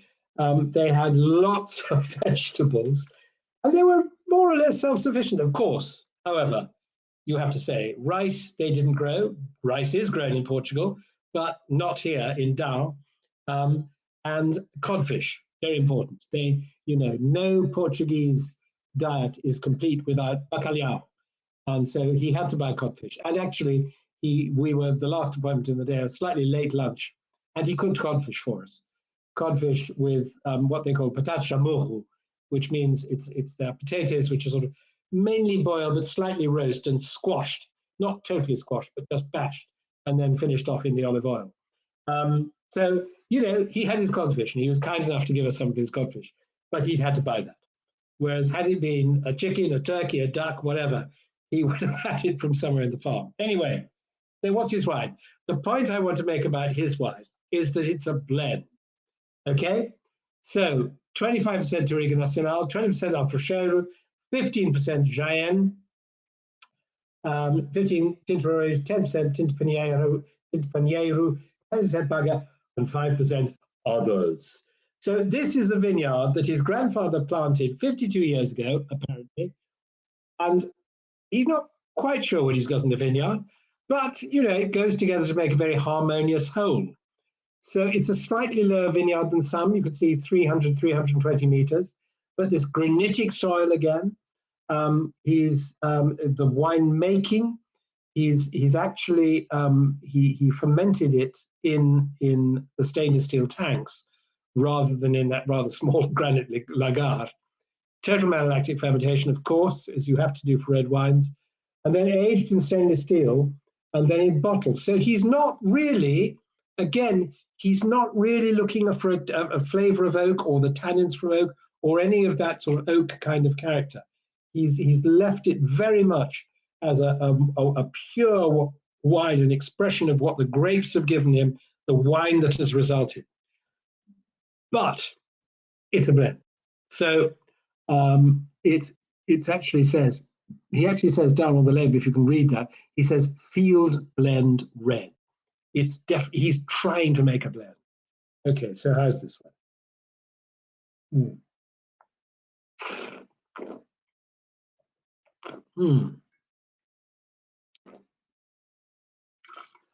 Again, you've got that sort of perfumed Touriga Nacional to the fore, although it's only 25%, but lots of red fruits from the Alfrecheiro and the Tinta Orige. It's just a beautiful harmony. You can see it's not pure Touriga Nacional because it doesn't have the purity of flavor that the last one has. It's a pure flavor, but it's a slightly more complex one because it's got all those different grape varieties contributing to the blend. And this, to be perfectly honest, this is more typical of Dar wine. It's more typical to have a blended wine than to have a single grape variety. And there was one producer in particular who, I can't remember who it was, it might come to it in my notes. There was one particular producer who said, I don't like these new single grape varieties. I far prefer the more traditional way, which is a blend. But anyway, Mikhail has come through this awful fire in which he lost vineyards, he lost bottles, and he lost an awful lot of his equipment. He lost a lot of money. And he's now come out the other side. He's smiling, and he's making wines like this. I hope you like it. I mean, it's just got this, someone said harmonious. Yes, very harmonious. Again, terrifyingly easy to drink and very harmonious. Okay, let's move on to the next wine. This is a big company, Sociedad Agrícola Bosch Quintas, which means good properties, good estates, and that's the winery, Bosch Quintas. You see in big letters with a few stainless steel tanks there, and vines on a nice little slope yet again. Few clouds in the background again. So this is quite a big winery. It's not one of the biggest, but it's quite a sizable winery. Okay, let's move on. And this is run by a wonderful man called Nuno Cancela de Abreu, and that's him in the hat with the dark blue polo shirt, and he's having a little day out picking wines with some of the younger members of the family. I think probably they're not really working. They're probably eating more grapes than they're picking. But somewhere down there on the left-hand side, there's someone who's actually picking grapes, although I can't see a basket. Maybe this was just a shot they decided to take. There's the winery in the background, and he's a very experienced winemaker. There he is, Nuno.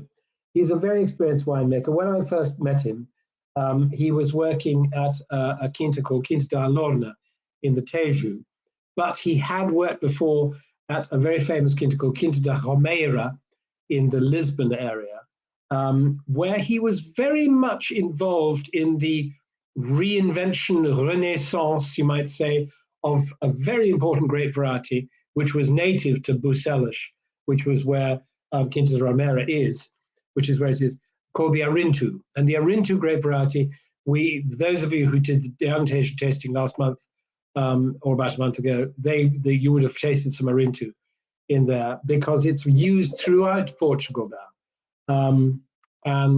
It's very much a grape which is used all over the country, but it originally comes from the center, but it's used from Vinha Verde down to, well, certainly the Alentejo, if not the Algarve. Now, I've got something which is persuading me, suggesting I should have a 5-minute break. Maybe we should do that before long. Maybe that's just something on my calendar that's making me confused. So here are some of those big. You can see the size of this. It's bigger than many of the wineries we've seen before. And this is just a shot of the charming young lady who received us, called Nora, who was in charge of sort of marketing and tourism at the winery. She said it's not really terribly picturesque tourism because we don't have an old winery. It's more like industrial tourism. But she was a very gracious hostess, and she received us very well, and looked after us very charmingly. So that is a picture. That gives you a sort of idea of the sign of the winery. And those are just the outside tanks. There are more tanks inside. And eventually, we're going to come to the wine, which is called Gandharada. It comes from a village. It's in a village called Gandhara. So Gandharada really just means sort of from Gandhara. And Nunu sells wines incredibly inexpensively. So it's a bit of a step down in price, you will have noticed, between the last one, the Ramalhosa, which was, 9 euros, which itself was a tremendous price. So this, again, it's a blend, Touriga Nacional, Alfrecharu, and Tinto Rouge. But this, and then grapes from the actual quinta on which the winery is situated is called Quinta da Giesta, which is one of the labels he uses. But he also buys in grapes from other producers, and he very much follows what they do through the year.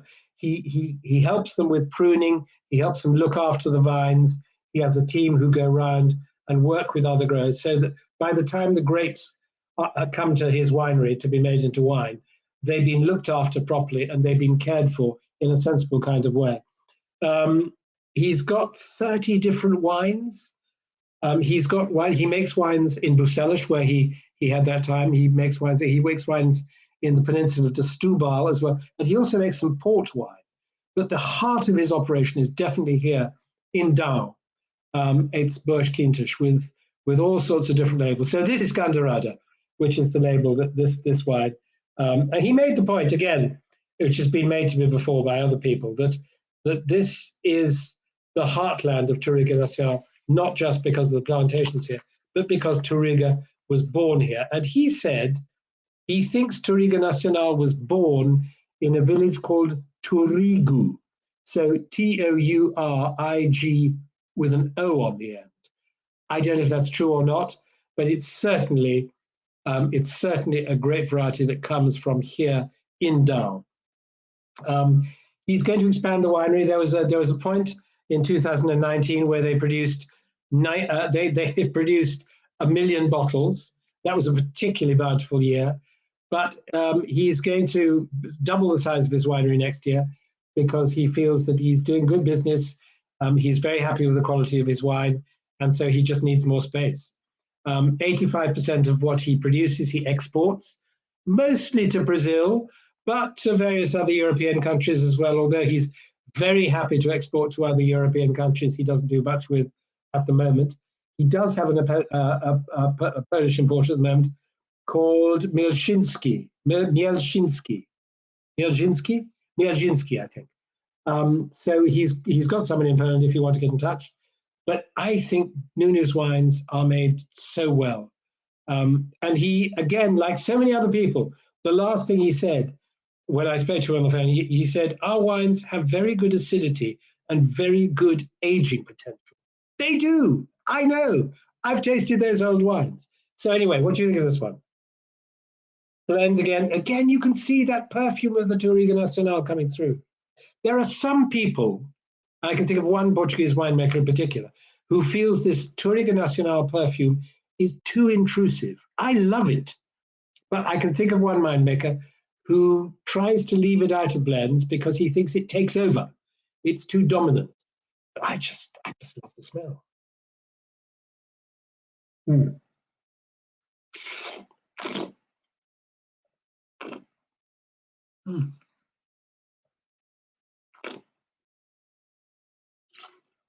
13%, again, this is the least pricey wine in the tasting. It's fresh, it's light. I'll tell you a wine style that some winemakers, in fact, I had 2 examples shown me, was a wine called Paillette, which basically means it's a local word for rose. It means a sort of pale wine, and it's a very light red. If you are Spanish, you might call it clarete. If you were in Bordeaux, you might call it clairet. But here in Dain, it's known as Paillette, Palhete. And 2 producers showed me this wine, and they said it's a very light red. It's made from quite light. They're not looking for big extraction. They're not looking for big color. And one of them said to me, this is the kind of wine my grandfather used to drink. He said, he'd have half a bottle of this at lunch, and it was probably much lower in alcohol than the wines of these days.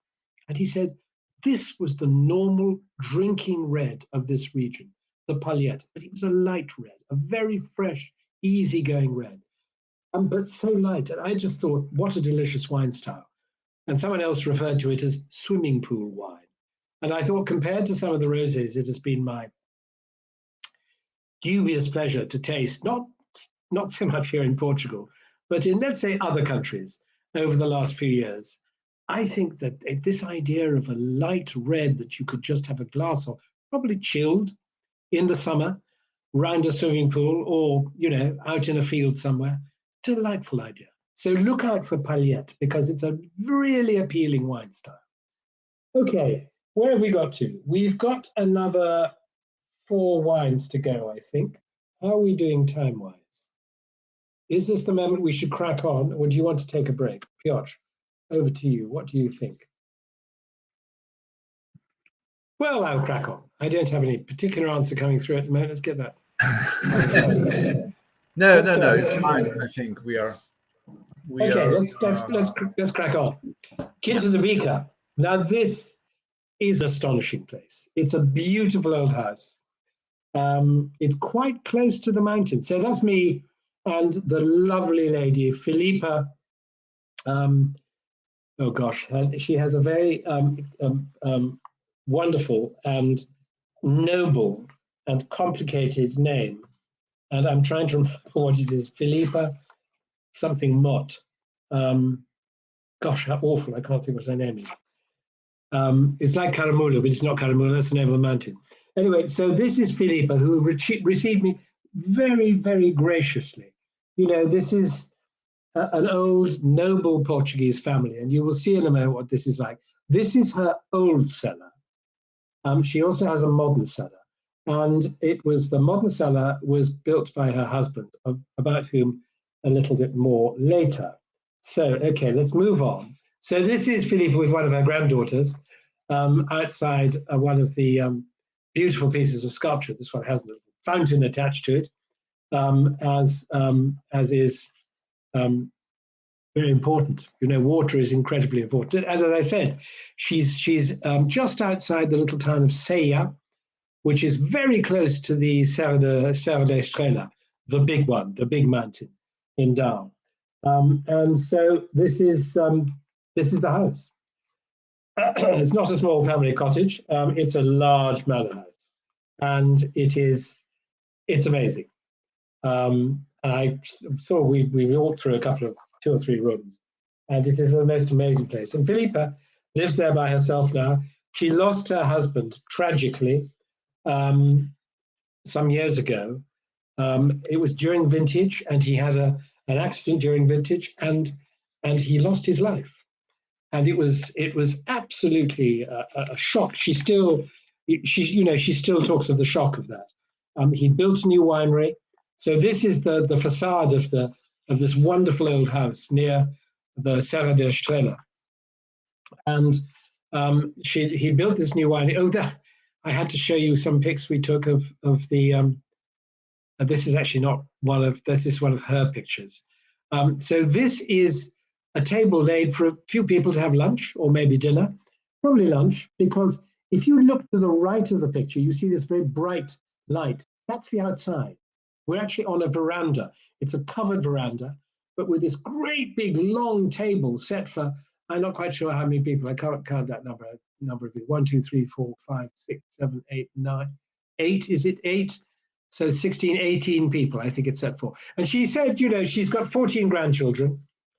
And she made the point, she said she loves to have her grandchildren to stay. So this is the same table, but this is a picture we took, Catherine took, I should say. And on this table, sitting there keeping dry, are probably last year's harvest of, in the foreground, walnuts, but towards the back left-hand side of that tray, you can see some chestnuts as well. They're all picked locally. She's a wonderful woman. She has vineyards and she has some fields. And this is a house that was built in the 16th century. And then the modern winery, that was the winery that her husband built 20 years ago. Steel Lagars, Neo Adega, and as you saw, the barrels at the other Adega, it also has granite Lagars as well. They export to Brazil and the Philippines. They make about 40 to 50,000 bottles of wine a year. I think she would love to export to more European countries. And well, see what you think of the wine. I thought this was a lovely visit. And you will see, it was 12 hectares of vines. I was looking for that figure. So 12 hectares of vines, and then she has some fields which she rents to sheep. And she made the point that because she's very close to the Serra da Estrela, she's within the demarcated region for those sheep to give milk to make what I think is Portugal's greatest cheese, which is the queijo da Serra da Estrela, the cheese of the Mountain of the Star. And it's a sheep's milk cheese. It's entirely vegetarian because it's curdled not with rennet, which is an extract usually from a young cow's stomach, but curdled with a kind of thistle. So if you have friends or if you yourselves are very passionately vegetarian, this is a cheese that is it's a delicious cheese. It's one of the world's great cheeses. And it's made just by the side of Dow. It's a cheese that is entirely vegetarian. Okay, it's not vegan because it's made from sheep's milk. But that sheep's milk is not curdled with an animal product, but with these thistles, an extract of thistle. Pardo in Portuguese. So that's just a little bit. So that's what her sheep, she grazes her fields for these sheep to make milk, to then be made into this wonderful queijo de Serra da Estrela, one of the great cheeses of the world. Okay, so this is the wine. Here we are, and I can pull myself out a little bit, and there we are again. Quinta da Bica with, I think it's that's the fountain that we had in that picture, I think. Lovely sculptures all over the place, and it's a blend. And she said, I've got some grapes in this vineyard that I have no idea what they are. But it's got Touriga Nacional, Jaén, Rufete, Alfrecheiro, and others. But she doesn't really, and probably some of those are white grapes mixed in with the red. She also made a white wine, which she gave us to taste, which was lovely, actually. Very fresh, very bright. It was interesting. It was the other way around. It was 10% Encruzado and 90% Social, which is, if you remember, that very high acid grape. So this is a mixed Vinhas Velhas. So this is an old vine, Vinha Velhas. It should be Vinha Velha or Vinhas Velhas. I don't know, typo there, sorry. 2016, really quite a wild kind of. It's got a very deep, sort of rich nose. 14%, it's not particularly heavy, and it's 600 meters. You see, it's got that altitude, which gives freshness with the granite to the wine.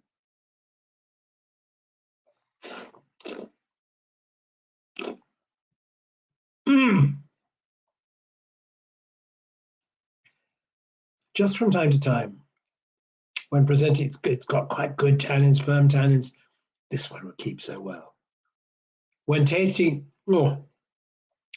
just sometimes you put a wine in your mouth and you think, I'm not going to spit that out. And since we're coming towards the end of the tasting, I'm afraid I didn't. It's got tremendous color. I mean, if you look at that in your glass, just look at the color of that wine. It's got power, it's got intensity, but it's got freshness too. And that is the one keynote thing I have to get across to you about the wines of Dao, is this idea of freshness. They're light on their feet. They are dangerously drinkable. Okay, well, I suppose we've got to move on to the next wine. Oh, God, that's another delicious wine, I hope. Okay, let's move on. Next slide, please. And we're moving to Julia Kemper wine. Now, Julia is a woman I met quite some time ago. Charles? Yes. Sorry, there's a question about food pairing. Food pairing with that. Oh, my goodness me. Well, you know, here in Portugal, they would probably, I'll tell you what they might well do. There is a very good dish, which is called cabidela, which is chicken, which is cooked in red wine and with the blood of the chicken mixed in as well to sort of thicken the sauce. That would be good. But, you know, in a funny kind of way, another thing, which is a dish I had not so long ago, actually, which is a great local dish, is a dish called arroz de costeletas com vinho d'alho, which is it's basically pork ribs cooked, first of all, marinated for a long time in red wine with garlic and maybe other herbs if you feel like it. You know, marinated, I think the restaurant where I last had it, I think they said they'd marinated it for 3 days. I guess, you know, in a fridge, of course, but they'd marinated it for 3 days and then cooked it long and slowly and then served it with rice flavored, you know, the sauce was flavored with the rice. It was fantastic. And I think that would be a wonderful match for this. So basically, if you take it to more simple French cuisine, it's pork cooked in red wine, having been marinated in red wine. And I think that would be a magnificent pairing for this wine. Okay, Julia Kemper. Julia is an amazing woman. That's a winery. It's quite a small winery, Granite. She's got quite a lot of vineyard. She used to be a lawyer, but she gave that up. She had a terrible accident quite a while ago. That's Julia in her winery. So you can see it's not a big winery. She's a very lively woman, and you know, this lovely curly hair. But she had this accident, and it was an accident that happened actually during surgery. It was a mistake made by, she thinks, a mistake made by the anesthetist. And as she said, my family thought I was going to die. She lost all her hair. She couldn't see. She couldn't speak. But she's fought her way back. And now she is the lively looking, fit, energetic woman that you see in front of you there. She's got oak barrels in her winery. She's also got lagars. So and one of the most important things, here, now this is the one I wanted to show you. This is a big picture Catherine took, very sensibly, of a granite lagar, but it's got cooling in the lagar. It's got that stainless steel, what do you call it? They call it a placa here in Portugal. Can't think what to call it in English, but a stainless steel sort of radiator, except it's for cooling the water rather than heating a room.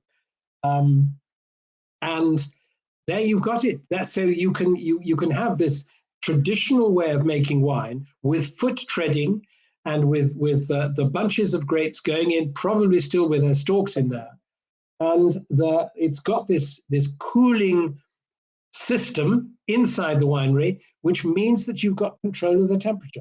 It's not just going to run away with itself and just get terribly hot and have problems with acetic bacteria and the wine going vinegary. This is the way to use a traditional technique of fermenting a lagar, but with the modern technique of refrigeration. Okay, let's move on. And then, this is just a picture. This is the picture of that Catherine took, a sort of little bit of an arty pic here. This is the tasting we did, 3 bottles of wine on the table, the view out over the countryside, an olive tree right next to it, the big granite blocks of the winery right next door. I can't remember what I think it might have been, I can't remember what the thing was in the bill. the plant. But anyway, it was just a nice pic.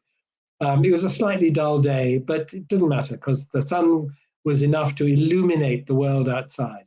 Okay, next picture, please. And this was the view. This is a picture Catherine took as we left the winery. So you've got olive trees, you've got the granite blocks of the wall this time, and you've got the winery in the background. And the vineyards were further away. She's got quite a lot of vines. She's got, she said she's got, oh gosh, well, how many vineyards has she got? The winery itself is about 200 years old. Admittedly, it has been much done up. It didn't have those stainless steel coolers before that. She's got 200 hectares, but of that, 20 hectares of forest. She's going to have 20 hectares of olive trees, and she's got a certain amount of just ground on which she can run sheep and do things like that. One of the most important thing about Julia is she's organic. She doesn't use chemicals. She uses some biodynamic preparations, but she's always steered clear of anything which ends CIDE, pesticide, herbicide, fungicide. She just doesn't use that. So these are entirely organically produced, organically grown grapes, and she's organic. She's great. So she says she used to love singing and dancing and fado, this great Portuguese song tradition. She lost 30 kilos when she was in hospital with almost dying. And she said, my philosophy in life is understanding what I'm doing, repeating the good things, but always trying more things. And the other thing she said, which I felt was really important to say, was that she likes to give her wines time. So this wine, let's move on to the next slide. This wine you will see, it says it's 2011, and it is 2011. Now you might say to yourself, 2011, what's that doing here? I mean, this is, these are wines which are available. Well, this is available, not widely available, but it is still available. So this is a wine which is now, well, getting on for 21 years old. See what you think. Blend, again, Touriga Nacional, Tinta Roriz, Alfreshera, and Jaén. Similar kinds of figures. You've got a little note now of, it's got a little sort of cedary evolution creeping in. It's still got that Touriga Nacional perfumed undertone, but you've got this, it has a little bit of foot trodden in granite lagar, but foot trodden in granite lagar cooled by that little stainless steel cooler. Alcoholic fermentation in stainless steel, and then she's giving it 1 year in third year French oak. You see, she's not going for new oak. She's got one wine she ferments and ages in New York, which is her reserve white, which was an absolutely delicious wine, very expensive, only 1 barrel made. But oh my goodness me, it was a lovely wine. But this,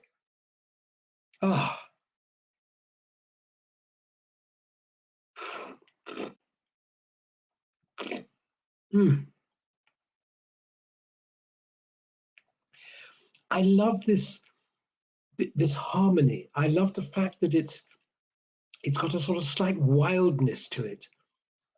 Older vines, this blend of different grapes with that definite herby, perfumed Touriga Nacional note there, but all sorts of other things happening.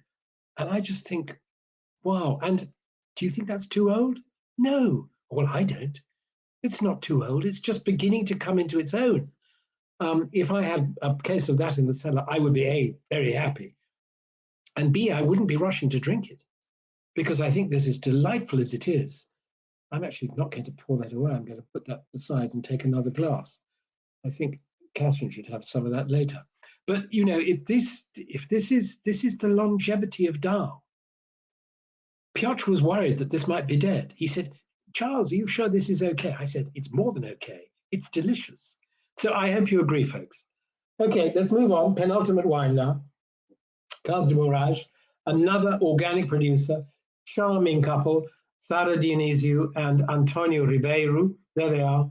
looking very happy. And the next shot is even better, with them looking even happier. There, because they're in the vineyard and they've got vines all around them, and it's a color picture, so it looks more fun. So she used to be a dancer. She was a modern dancer, and he ran an arts magazine. And they met. I guess he'd gone to some event where she was dancing, and he was there, and they met, and they fell in love, and they got together, and they started this business, Cas de Mourage, on vineyards that came from his family. And then they had the disaster of that 2017 fire, and they lost a lot of vineyards. They were lucky enough to have one patch of vineyards that they had away from the winery, which was where the main problem with the fire was. They lost almost all their other vineyards. They lost their warehouse, which meant all the stock that they had was gone up in flames.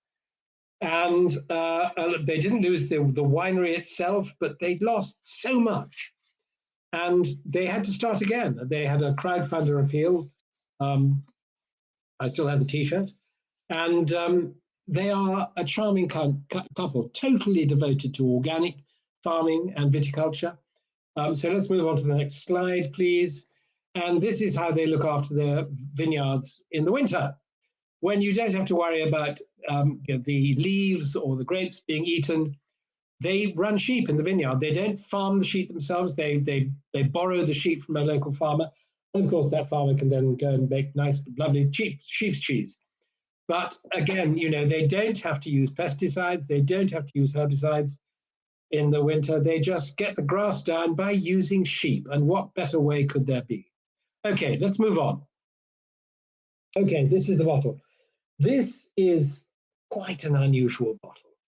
This is, I think, the most expensive wine in our tasting today. It's called Elfa, and it comes from one single old vineyard that they have. Is it near Santar?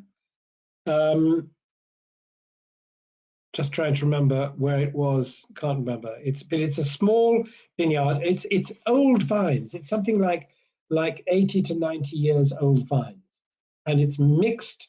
And as they said, we're not quite sure what all the grape varieties are, and whether all of them are now permitted in modern DOC. But this is a historic vineyard, and it makes such good wine that we just keep it separate.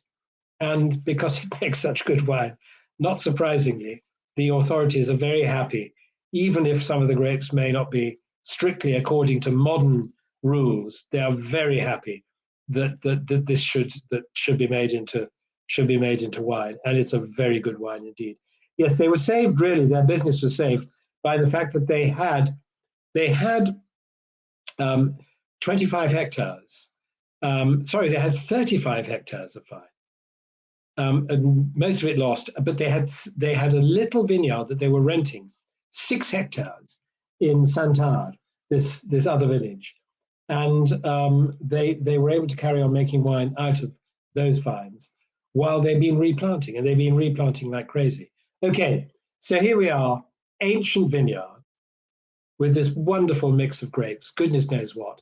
A little bit of bastardo in there as well. I'll tell you a point I feel I ought to make is that one of the things they said is they do not have any Touriga Nacional in this wine.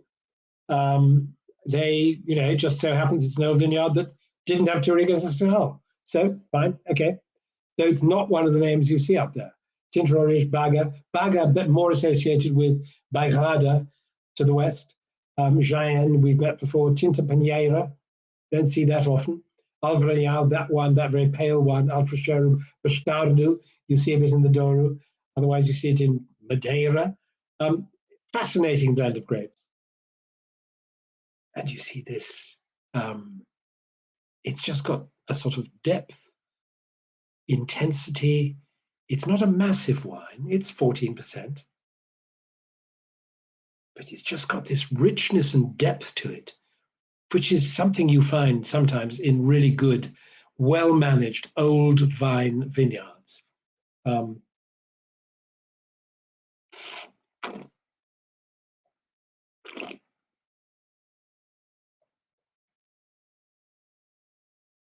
delicious. And that brightness, that freshness, that, yeah, you see almost 5 grams of acidity. I'm so glad I see a good reaction from someone there. I can't quite see who it is. Eva, perhaps. Isn't this good? Isn't this a lovely wine? It's expensive, but this is what Tao can do. This is, you find your right vineyard, you look after it carefully. In this case, you don't use any kind of chemicals that are not naturally there in the soil. You might use a little bit of sulfur. Although they were talking about their experiment with chestnut flowers, which came from one of the universities here in Portugal as an antioxidant, using a sort of tea made out of chestnut flowers. Fascinating, great if you can find different ways of using natural products without having to buy something from a chemical company. So much the better. As long as it's not a poisonous natural chemical, very good. The length on that is just astonishing. I'm running out of glasses. Now I've got one over here for my last wine. I'm not throwing that away. Catherine's going to try that. But here we are, this charming couple, very, very sort of civilized, cultivated pair, making this wonderful wine. Okay, last wine. Okay, so this comes from a Sarah. I suddenly see a little thing there. Okay, there's additional information from Sarah. Great, excellent. On the chat. Quinta de Lemos. Quinta de Lemos is a very impressive operation. It's owned by a family called Lemos, who are now based in Belgium, actually. Although they have this winery, here's the winery. They have this winery in Portugal, near the village of Silgueiros. And again, it's perched up on top of a hill, although even further up the top of the hill, they have a restaurant. You'll see a picture of that later. So here we are, and it's a very impressive operation. The company, the family that owns it, this is Hugo Chaves, who is the winemaker, who was very much involved in planting the vineyard and is still in charge of making the wines. Very impressive guy. For some reason, I think because he spent a long time in Bordeaux when he was learning how to make wine, from the very beginning, maybe he doesn't speak very good English, but he spoke to us in French, which was okay because luckily we can speak French. So we had our entire conversation in French, and he's a very impressive, very, very impressive guy indeed. Anyway, so that's Hugo. That's the barrel cellar at the winery, and the family, the Celsu family, who live in Belgium, their main business is very fine textiles. So we're talking tablecloths, bed linen, sheets, things like that, but very, very super fine quality. They don't sell in many department stores, only the very top ones. I mean, in London they sell to Harrods. They are very, very picky where they sell their products. If you go on the Lemos website, you'll see the kind of textiles they do. It's obviously very high end, and they decided they wanted to do that with the wine as well. So this is the restaurant. So it's at the top of the hill. You have to imagine the winery a little further down the hill, with vineyard in between and vineyard below the winery as well. And let's move on to the next picture, which is the restaurant at night. It's got a Michelin star. It's only been open for, I think, 3 years, and it's got its Michelin star already. And there aren't that many restaurants in Portugal with a Michelin star. So that's a little picture of the the restaurant at night. This long, thin building with the rock of just above the restaurant, and the winery below, and you can see the sort of village in the distance. And then a picture at the end, picture of the chef, who's called Diogo Rocha, who is the man who has won this Michelin star, who I haven't eaten there yet. I'm looking forward to it one day. Somehow, we were there, I think, on a Monday, and it's not open on a Monday, so there's no question of being able to eat there. But one day I will go and eat in this restaurant, which has apparently an amazing reputation. So let's move on to the wine. And here is Quinta de Lemos Dona Santana. It's a blend of 3 grapes: Touriga Nacional, Tinta Origem, Alfrecheiro. Now it was Hugo who said that he's very keen on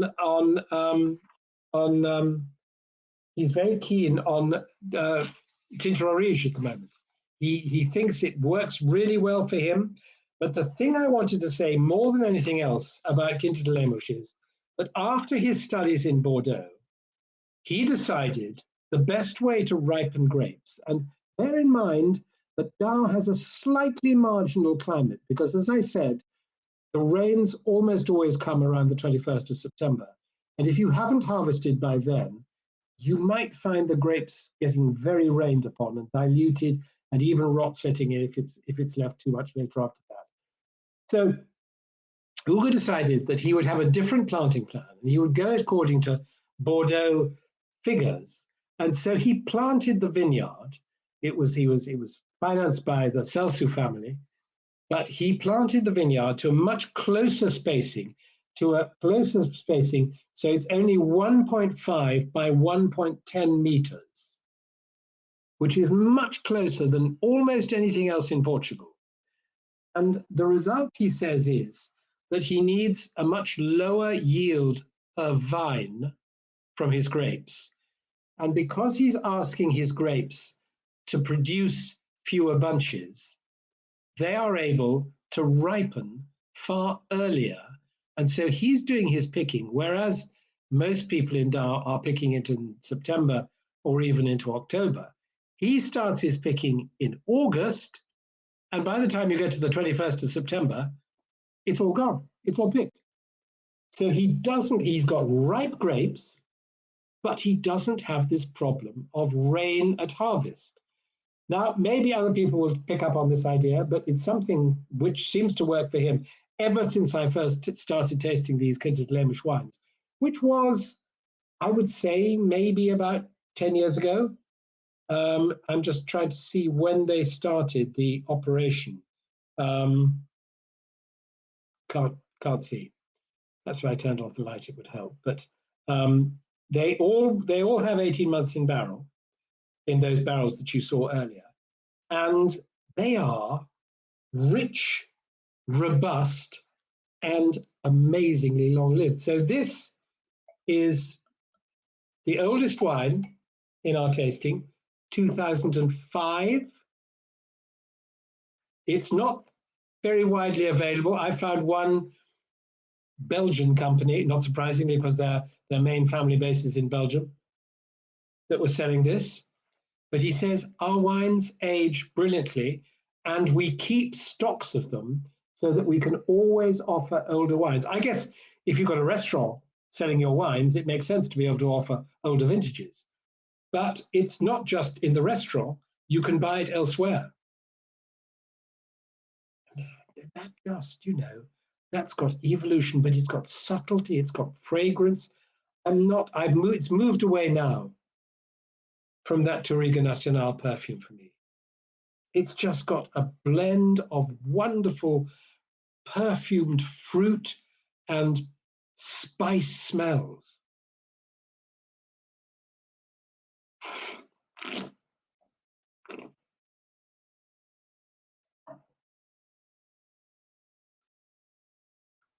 Wow. Very impressive. I think I first came into contact with Quinta de Lemos when I was working at the International Wine Challenge, and we gave one of their wines the top Portuguese red trophy of the year. And ever since I've thought, I must keep an eye on this because these guys make brilliant wines. So I hope you enjoyed this one. I hope you enjoyed all of them in their different ways. I think this is an extraordinarily impressive wine. Okay, it's quite expensive, but these last few wines, which have been slightly more highly priced, they are an example of what Dow can do. Dow is small in size, but it's huge in reputation here in Portugal, but mostly within this region. I know that the producers here would love to sell more wines to other places, to Poland, amongst others. And I hope that I've given you the idea that these are really worthwhile wines, both white and red, which should have a place on any good wine list. Anyway, I think I've run out of time. Piotr. was perfect, Charles. It was perfect as always. Well, Thank you. guys, thank you very much. Thank you, Charles. First of all, it was 100% Charles Metcalfe with a small presence of his wife. I mean, the hand with the spittoon was Catherine. Yeah, Yes. and yes, and I hope it's like with James Bond, we can inform who coming back soon. Charles Metcalfe. Let's hope so. Let's hope we don't have to get a different actor. Yeah. Well, some pretty nice comments, Charles. Good. Great Good. presentation. Well, thank you, Charles. Thank you so much. Loved it. Yes. Well, not possible without those wines of Dahl. So a big thanks to Pedro Mendonça, who made this happen, and to all the producers who sent these lovely wines. And I have to say, these wines were chosen by the producers. I did not choose these wines. They were chosen by the producers. So well done them. Well done. Well done. Okay. Thank you. Good. Thank you, Charles. Thank you, folks. And we meet tomorrow with another red wines tasting with Brunello. Yes, and Charles, thank you for great tasting session. Wines were fantastic. Huge pleasure. Great pleasure. And thank you, all of you, for taking part. Thank you. Okay. Take care. Thanks. Bye-bye. Boa noite, as we would say in Portugal. Boa noite. Yeah. Ciao. Thank you. Ciao.